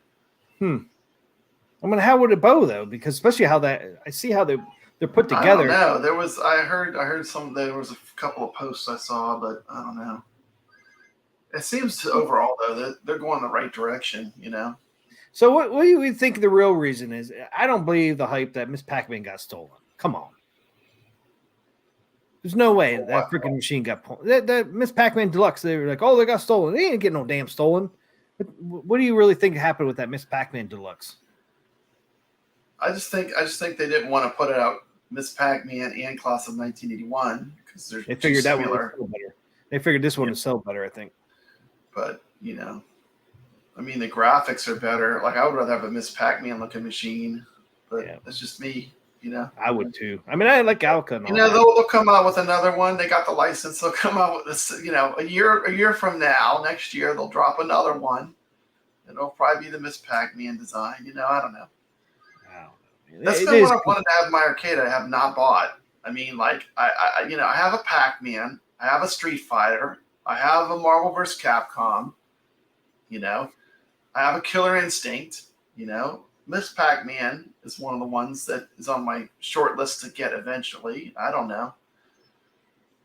You know, there's certain games that you really love. Like you got Dragon's Lair and Tron. Those are good. Those have a lot of nostalgia, you know. And then you mod them out. You make them a lot more cooler, you know. I mean, I got the waterfall deck on Dragon's Lair. But I like 80s games. And I like 90s fighters are good for arcade games. I haven't did anything with my Tron machine back there. I replaced the spinner because I had to. Spinner, yeah. I had to because it broke. I'm not even playing it, which is weird. And the only thing I've done really, if you don't count the spinner, is I got the new marquee. Well, I mean, here's the thing. I can play Miss Pac-Man. Don't get me wrong. I can play it on my Legends Ultimate. I can play it on a million ways. But like, I wouldn't mind having a Miss Pac cab. That would be cool. Yeah, I got Miss Pac-Man on my Mr. Do back there. Yeah. And once you have the gate switcher where you can get the perfect four-way, it plays perfect pretty much. I have it. I got the. Yep, you press the button, man. Instant 8-way and 4-way switching. I love that. I mean, once you have that, like all of a sudden, like all these games play really well because you got the perfect controls. You just hit a button and it switches, and it's actually physically locked into a 4-way or 8-way. Anybody modding cabinets have multi games on there? You got to get that restrictor gate from Glenn's retro show. The thing is it's a good product. Easy to do. Mm-hmm. Papa Brad has done a install on it. I've done an install on it. So I mean, if you don't know how to do it, it's real easy to do. But you can check out our video. Really good for a multicade. I mean, if you have a multicade, you should think about getting it. It's really good. It's worth it. It makes the games play so good. Like Pac-Man with it is like night and day because you don't miss your moves when you're trying to if you have an 8-way stick when you hit the diagonal, it misses the move. You know, so really the 4-way is the way you want to go. Is Namco Dig Dug Legacy worth $3.99? Considering that one. What's on that? Has the TN monitor though. Isn't the monitor washed out on that one? I'd probably wait it out on the. I mean, I think they're going to make some more cabs. They have to. I think all those. I can't deal with a monitor that doesn't look good. I mean. I think a lot of those ones that they've already come out, they will come out with the deluxe. I really do. Like Miss Pac-Man, Dig Dug, Gallica. I think a lot of those they will come out with a deluxe. Yeah. I mean, those are kind of evergreen. I mean, Those are evergreen games. People love those. Yeah.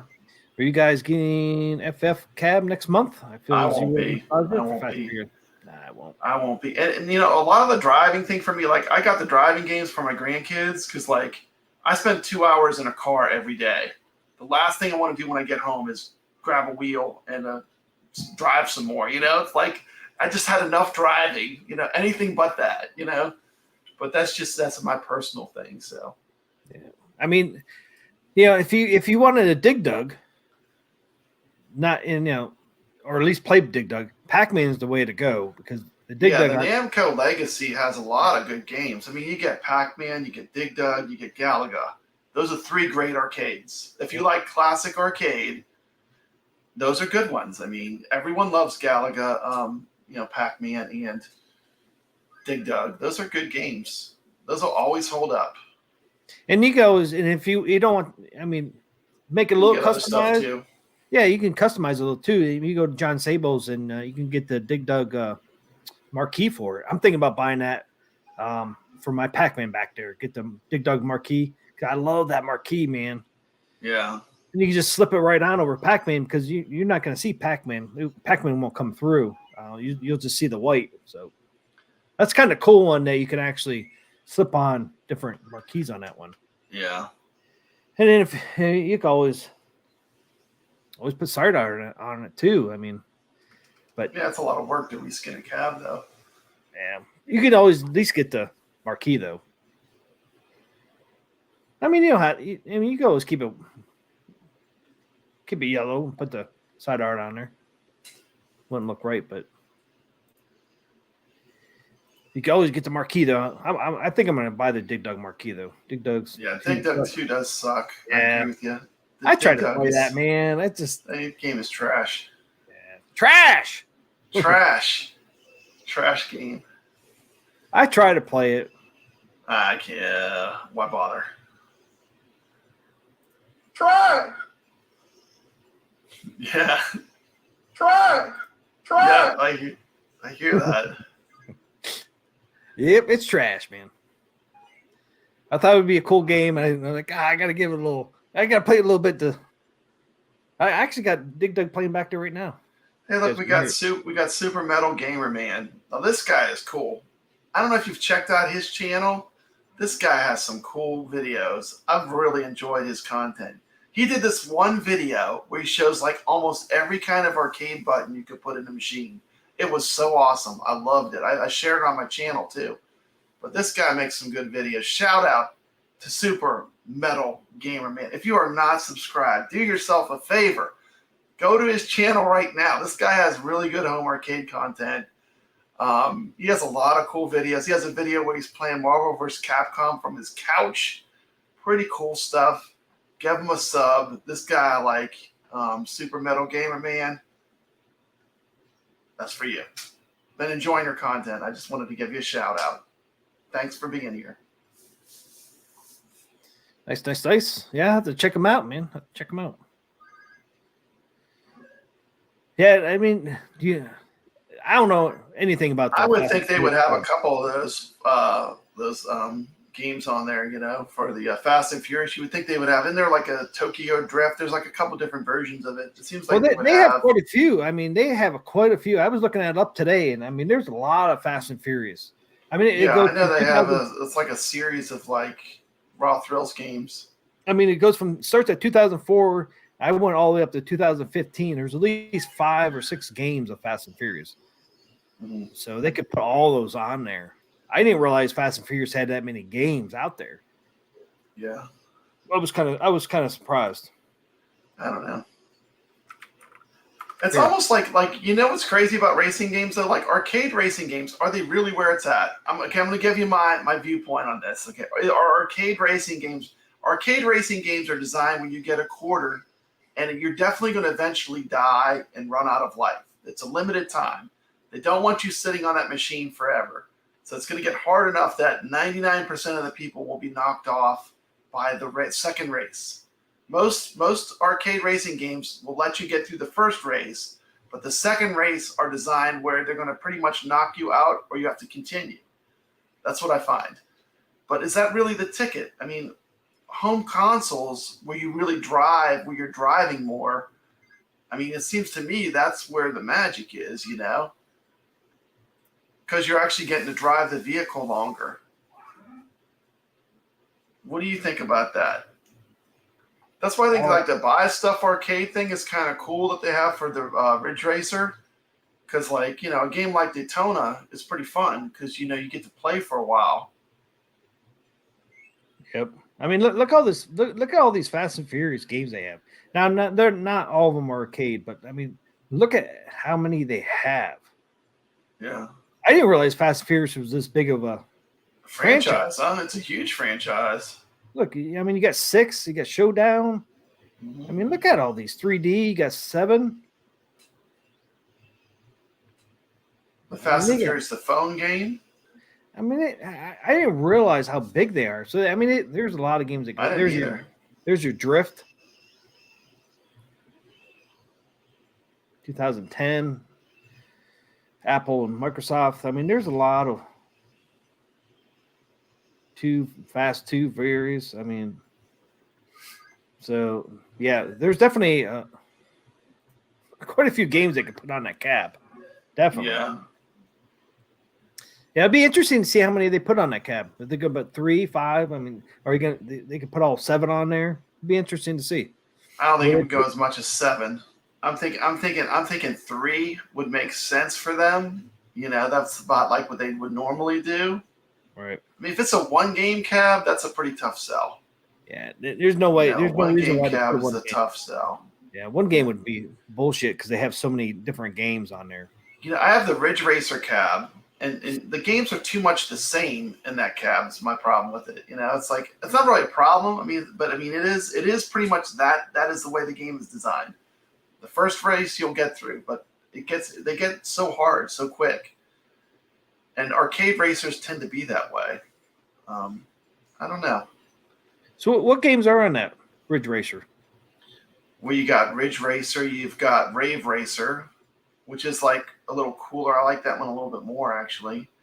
Then they have one that's like kind of like an F1.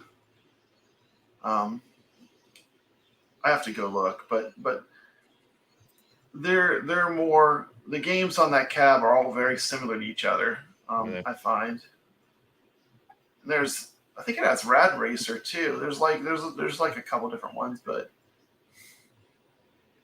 I was surprised. Like, I thought I would like Ridge Racer the most, and I like Rave Racer. It's probably only because there's a woman that comes on that's kind of hot when the game starts. That's probably the only reason I like that game more. But I swear, whenever I'm like putting a game on just to have a game on, I put that one on. I don't know why. Ace Driver and Ace Driver 2. Thank you, Super Metal Gamer Man. I knew he would know. Yeah. Yeah, I don't think I ever played those. I didn't play a whole lot of. You know what's surprising me too with the Ridge Racers? The wheel feels pretty good, and the stick shifter, as tukey as it looks, feels pretty good. It's not bad. The pedals are not. You know, they're not fantastic. I'll be honest. The pedals are not that great, but I mean, That was their first cab too. That's the first one they ever did, so makes sense that they're not. Yeah, be interesting seeing how Fast and Furious, if there's any improvement on the gas pedal. Yeah, I hope they improve that part of it because that part could be improved a lot. The wheel mechanic, the wheel works good though. I found the wheel was really nice. It's like a rubbery material. Have you played the actual cab, the Ridge Racer ever? No. It's not Cruising USA is the one really. I played. Cruising USA? Yeah, that's the one I played. I love that game. And That's pole a good position. game. I played pole position too. Yeah. One Up needs at least have two games on the FF cab. I think they'll have more than 2. I think they'll at least have 3. Because there's definitely more than 3 in the franchise. So yeah. So that I see putting 3 or more on there. You think they'll put? I mean, who makes Fast and Furious? I can't remember. Is it Sega who makes that? Raw Thrills, huh? Oh, I think it's a Raw Thrills game. Yeah. You want to buy one of those? You can buy a Raw Thrills arcade. Yeah. For Fast and Furious. I'm sure you could. Yeah, they're pretty expensive. I was looking those up yesterday. Not I was always. like, You'd be damn. surprised. Sometimes they give those things away too, though. Like the racing really? cabs, like they'll like I've heard people get them for like $200 for like What? because the reason why is because they're so damn big. Like they weigh a Huge. ton. They're hard to transport, and when people want them gone, they want them gone almost at any cost. So I mean, I find that those cabs they tend to dump. Wow. The really big, heavy racing cabs. I mean, if you're patient, you can pick up a deal on them. How about that one Not right that, there? not a brand new one like that. I mean, oh boy, don't even get me started. Don't even get me started. I can't go here. This is a whole nother show if we're going to talk about these particular types of games. Like the kind of games they have at a Dave & Buster's, I can do a whole show on that. Let's save that. Put that in the bank. That's a Papa Brad. You could do a whole show. I can tell you about everything that's wrong with all these games.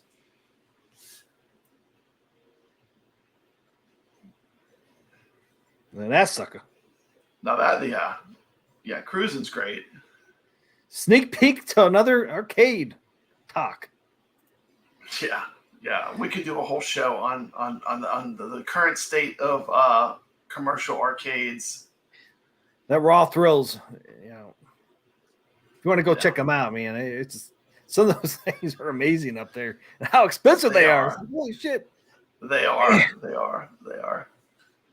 And you know why I was checking that stuff out was because of PD7 with his walk and talk. He was showing those things off the not Dragon's Lair, Jurassic Park and stuff. He was showing those. He's like, Raw Thrills make these. I'm like, I want to look that up. I'm like, holy shit, those things are expensive. You know, one of the cool things about Raw Thrills, though, one of the main people in it is the guy that created Robotron.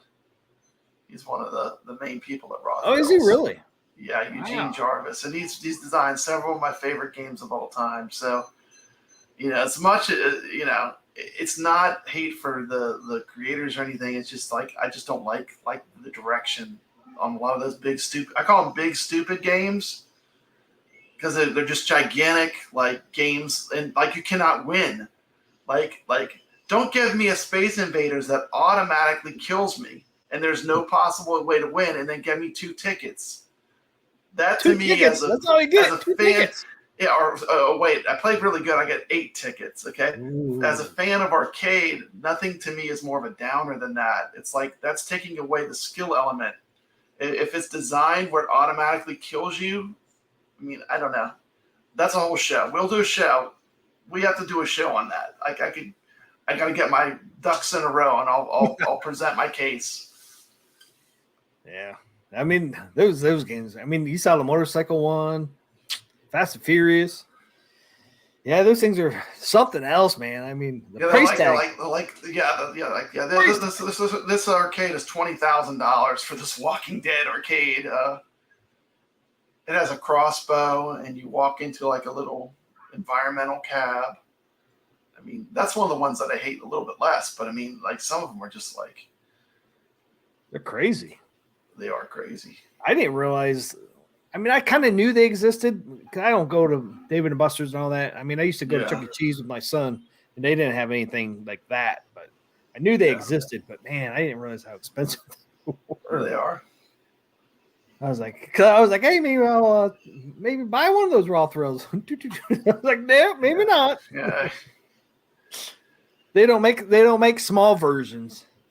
No. So I thought maybe they made small versions too, but they don't. It's just like, damn. Yeah, Jurassic Park one, man, was awesome looking. Yeah. But yeah, big price tag there. But yeah. Well, they get big licenses and stuff. But yeah. Cool though. I mean, it's cool to see it though. I mean, you know, just like some of those pinball machines, like the tank one. It's neat to see that stuff. Yeah. Crazy on the price tags. It's like the pinball tank one. I think it was what did I say? It was 15,000. Yeah. Looked like a real tank. I'm like, what the freak? Yeah.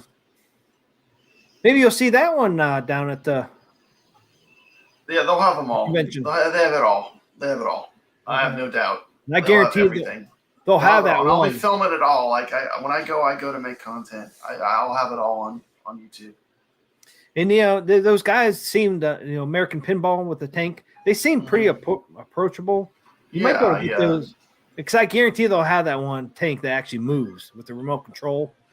Yeah, well, the company that brings all the Stern machines, Marco Pinball, they had me on a little segment on the when I went. It was fun. Nice. Yeah, I don't know if I'll make it this year, man. So I'm looking to move down to North Carolina. Depends where we're at with the move situation. Yeah. If I don't make it this year, I'll definitely make it next year, man.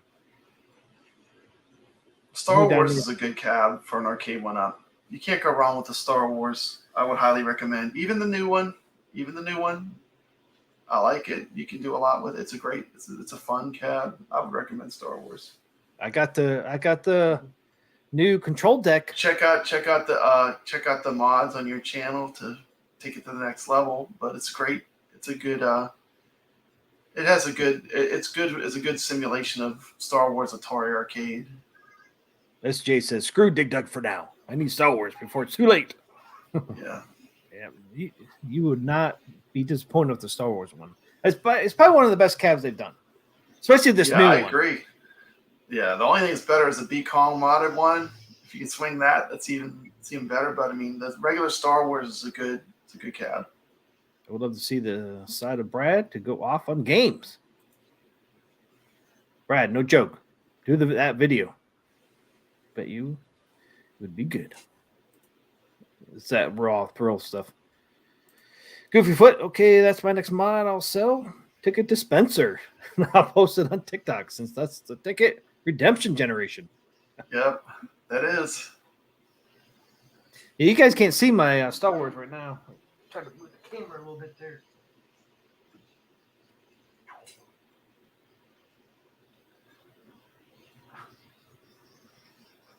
Yeah. You can see the waterfall control deck. Got from Mod One Up. I think it's awesome. Beautiful. Yours is all decked out. And then you got the 3D mod too. You got the 3D mod with the shrouding, the real arcade. And this right you here. got the 3D mod. Yeah, you're just used to looking at it, but it doesn't come that way. No, that's all modding. It's awesome. Yeah. Then you got this thing's awesome. No more plastic for these suckers. Yeah, no more plastic. Coin doors lit up. Yeah, that's nice. Got the Dragon's Lair waterfall effect too on this one. Do you have a deck protector on that? Is there a deck protector on that? What kind of deck protector is there on there? Hell no. That's right. Yeah, no real protector. Arcades don't use deck protectors. That plastic shit sucks. Yeah, I got the real stuff on it. That's not the way a real arcade should be. Arcade doesn't have a deck protector. Come on now. Yeah, it even has the same texture. Mod One Up, man. That games doesn't have a deck protector. That's just a piece of plastic. Why would you do that? That's going backwards. Yep. Dude, I love that Mod One Up. I wish they would do even the non-waterfall ones. They're great. I mean, I love it. I mean, the Star Wars, you don't really touch it because you didn't get the flight yoke, but the Dragon's Lair. The nice thing about the Dragon's Lair too is if anybody played this, because this is a small control deck, and that plastic, man, would hurt your finger, your hand, like right here. Yeah. I hate that. I will say this. I don't like it. Like on the Killer Instinct, it's downright painful. It's got sharp edges on it. Now I heard you can sand just very lightly to the edge, so it doesn't have that sharp edge. But I don't know. I just love this. And the nice thing about this one too is, which Arcade One Up, they could have done easily. You know, you got the control deck going up to your monitor, which is really like a real Dragon Slayer has that. Yeah. The waterfall deck. Isn't it called the waterfall? The waterfall deck design. Yeah. I mean, the thing is, Arcade One Up could have done that because if you look at the back of their looking back, I think the first conversation me and you had was about Dragon Slayer. Of course, man. Back when you were doing the Dragon Slayer stuff, I think that's when I first talked to you. That's crazy. Now we're on a show together. How cool is that? I know. Yeah, I think that is the first one. I love Dragon Slayer. Dragon Slayer is one of my. It's a favorite of mine too. It is. You either love it or you hate it. I mean, I understand both. Both viewpoints. You know, it's just a movie that you play, but it's also a nostalgia thing. You know, if you were in that time period, you got to remember, I mean, we were playing Galaga. I mean, we walked in, we saw Dragon's Lair. Our jaw dropped. You know, it was like we didn't think this would be possible. I'm playing a Disney movie. You know, and I'm playing better than Disney. I'm playing a Dungeons and Dragons where I get to be the hero, and I get to, you know, at the end of the game, I get to hook up with Marilyn. Who was it? Marilyn Monroe is who Daphne was modeled after. Yeah, Marilyn. Yeah. It was magical for its time period. You know, I was controlling a cartoon character. That's what I'm saying. That's what my thoughts were. Yeah, Don Bluth said he had the Marilyn Monroe Playboy was open when he was animating Daphne to get the look. That's crazy. SJ says great thing about DL Mod 1-Up that hides Marilyn Monroe. Yeah. Mod 1-Up's waterfall hides the Arcade 1-Up logo on the cab. Yeah. But the thing is, I was saying is Arcade 1-Up could have done almost the same thing as this cab, or the control deck, because they bezel all their control decks, right? Yeah. All they had to do is bezel that one a little bit more, and it would have rose up onto the freaking monitor like that does. It wouldn't look the same, but it would have been close. Just one simple thing they just don't want to do. But yeah, I mean, first video you ever watched of mine was my Dragon's Lair review. Yeah, I remember. Yeah. Dirk. Yeah. There's Dirk. I see it over there. Yeah. That's my Dragon's Lair. But I mean, yeah. Oops. That's really good side art. I don't know if I can see it. I have it sandwiched in here so tight. Yeah, I can't get to it. Oh, well. Yeah, the side art's really cool. I wish I had more room. I love my Dragon's Lair. And if people didn't know that red T-moding, I did myself. It did not come that way from Arcade 1-Up. Even though Arcade 1-Up said they were going to come out with two versions, black T-moding and red T-moding. You just did it yourself. You did it yourself. You made it happen. Cheap, $10 for roll tape. Yeah. And it looks good. I mean, looks pretty good. I'd like it. So we're at 3 hours, 18 minutes. I think we've done our tour of duty, sir. How do you feel about it? You're ready to be out of here? What? Yeah, probably. I will take one of those tickets dispensers. Yeah, I'm pretty much done. Oh man, it's 12:30, dude. That's what I'm saying. Time flies, huh? Time flies. Yeah. You know, we said we're going to talk about pinball. We ended up talking about Arcade 1-Up. We did talk about a bunch of stuff. I know we did Arcade 1-Up, pinball. Yeah, I'm so glad we had a lot of cool people join us. We had Sam, we had SJ Miola, Super Metal Gamer Man. Please go subscribe to his channel. We had Sam, he's cool. Check him out. Goofy Foot's always cool to have on a stream. Thank you for joining us. We had Console Fanboy in here. Thank you, Console Fanboy, for joining us for the stream. We had Carl O. We had a bunch of people. SJ says, Common sense. Yeah, common sense. SJ says there was actually a Dragon's Lair themed slot machines in the casinos for a short time. Yeah, I can see that. I don't want to say this wrong. DEI Daywan Gray, is that right? DEI, how would I say that? D or Day? Daywan Gray? Yeah, it's Daywan Gray. It's Daywan Gray. Yeah, okay, well, thank you for joining us, Daywan Gray. Yeah, he's awesome. If you're in the lightsabers, go check out Daywan Gray, man. He did. Outrun the Neon Sun popped in for a moment. Thank you. PD7 popped in. PD7, yeah. Julie May. I'm just going back. I want to make sure we shout out some of the people. Thor KC was with us for a little bit. Thank you, Thor. Common sense. Yeah. We had a bunch of people in there tonight. Awesome, man. We just ran too long. Yeah, it was fun. We ran too long. I'm like, we need to do an hour show. And now here we are again, 3 hours and 20 minutes. We just talk. I'll come back. I promise. I'm not going anywhere. We just ramble on. It was fun. We do ramble on. That's we just love this stuff. I love arcades and I love pinballs. I mean, there's no doubt. There's no doubt. We love this stuff. This is a hobby that we love doing. You know, that's why we're here, because we enjoy this stuff. SJ said this was fun. Thanks, man. Goofy Foot, fun as always. Chat. Thanks, guys. Thank you guys for stopping by and hanging out with us, man. If it wasn't for you guys, man, we wouldn't be here. Yeah, I wouldn't do this. If it wasn't for the community, I wouldn't be doing this stuff.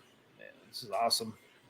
I'm just getting into this too, man. I've only been doing this for I've been doing it for a year now, but I know, but you have your other channels gigantic. I mean, this is like you know, the other content you do is how much? You had 140,000 views on that one video. yeah, 144K, yeah. 144,000 views. I couldn't imagine having a video that did that. I mean, that's a whole other level. So Yeah, I got 7 on the other channel, man. I got seven videos now over 100K. Never thought it'd be possible. But it's awesome. the thing is, this channel here would not exist if it wasn't for that one, because all this stuff you see behind me, That's what paid for it. YouTube paid for this. My PC, my monitors, This is the home that YouTube built for you. Yeah, Hey, and this is what I want to do in the good, beginning. you know, don't put content creators in any kind of box. I mean, we're people. We have different hobbies. We're not just one thing, you know. We do a lot of stuff. You know, we might be into Star Wars. You never know.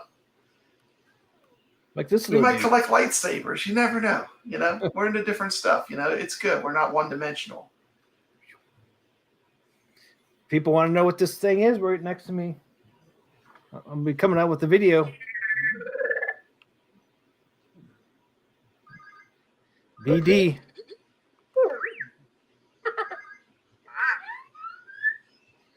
Check out my video. It's going to come out this weekend. It's going to have this BD unit. Star Wars reviews. Yeah, maybe I'll poll my community and see if they want me to do more walk and talks. I really was just doing that as a tribute to PD7, but if my community wants me to do walk and talks, I'll do a few more. There's quite a few people on the stream tonight said you need to do more. I know, I heard that. I've been hearing that. I was surprised. I might have to do one dedicated to you and Phil. Yeah, 5 guys. Yeah, my 5 guys. You know what videos do good for me? Like dolphins. Like I have a dolphin video with like 5,000 views. It's just this picture of a dolphin. It's like a short video of a dolphin. You never know. YouTube is insane. It's insane. Comes with the animals, man. It's randomized to a certain extent. That's the thing about shorts. I find they're randomized. Like you can do a short that you think is going to do great and it'll get like 20 views. And then you can do a short that took like 2 seconds to do and it'll get like 5,000 views.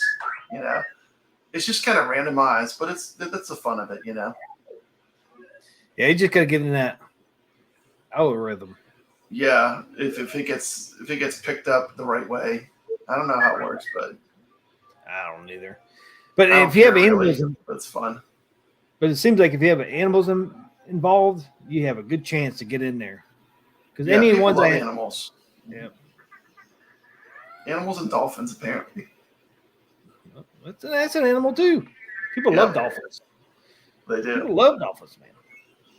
Yeah, because I've done some dog ones, like some of the dogs I walk. I've done some little shorts with those, and those always do well. Those 2 dogs. Yeah. You know? So yeah.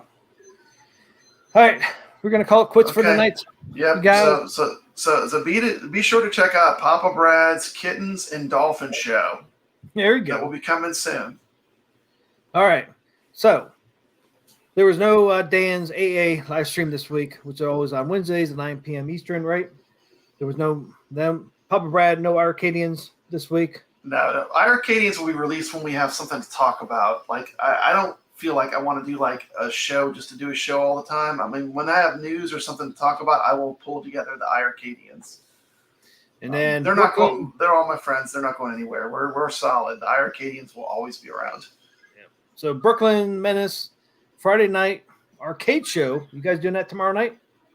I think so. Yeah, that's pretty much a set thing. What time is that? We'll say 9:30 Eastern. I think so. So anybody still in the chat, check out it's kind of Friday night arcade show tomorrow at 9:30 p.m. Eastern. Hopefully see you Yeah, guys we over just kind of there. hang out and play games. It's fun. Yeah.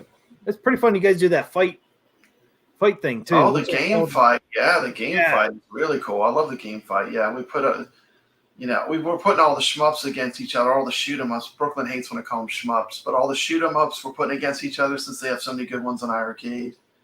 And it's fun. It's fun to talk about that, why you like one over another. And the thing that's cool is it flips because the panel has to unanimously agree that one game is better than another, or it goes to the chat. And then the chat will decide which game wins or loses. And a game, once it gets 2 strikes, it's removed from the list. Kind of a combination of a bunch of stuff. Brooklyn came up with a good idea. It uses a wheel to randomly select the 2 games. And then the games get striked out eventually. But Yeah, that's how there's lots of cool stuff. I cover a lot of iArcade stuff. If you like iArcade, I mean, most people know who I am. That's how the St. Dragons won last week. Yeah. That's a good game too. That's hard. It's pretty neat too. It's neat too because you guys let the chat vote on it, so it's pretty neat. Yeah, it is. It is good. Okay, It is good. You never know what's going to happen. It's interesting. So hopefully see you guys there tomorrow night. I definitely try to get over there. I was there last week. It was a lot You're of always fun. welcome. Hopefully see everybody over there. If I'm not over there, everybody have a great weekend. Happy Easter to everybody who celebrates Absolutely. Easter. Papa Brad's off for the next 4 days? Week. I'm off for a week. 7 Oh, you're off for a days. week. Yeah, So the whole next week. Whole week, Yeah. man. It's good to be a teacher. And it is glorious. It's glorious, right? It is glorious. I know. And it is glorious. I got a bunch of that stuff. Well, that's pretty cool. Do you have one of those little things that you touch it and it says stuff? Yeah, mine's based on That's cool. That is cool. That is cool. got my own meme board. I used to have a bunch of stuff on there. I deleted it all. Oh, that's pretty cool. That's pretty cool. I don't have one of those, but that's cool. Trying to dedicate it to this channel now. Okay. I got the I know what that is. That's a boot up from a Dreamcast. I hear that in my sleep sometimes. Yeah, I know what that sound is. Yep. All right, guys. Everybody have a great weekend. Take care. Have a great Easter. Hopefully see you guys tomorrow night on Papa Brad and Brooklyn Menaces. Yep. Friday night arcade show tomorrow night. 9:30 p.m. Eastern. See everybody. Have a great weekend. Thanks everybody for stopping by. I really appreciate you guys. Yep. Kitten Shorts coming soon. Thanks, Papa Brad, for co-hosting tonight. Absolutely. Always. You can always count on me. Appreciate you. Appreciate you, man. Anytime.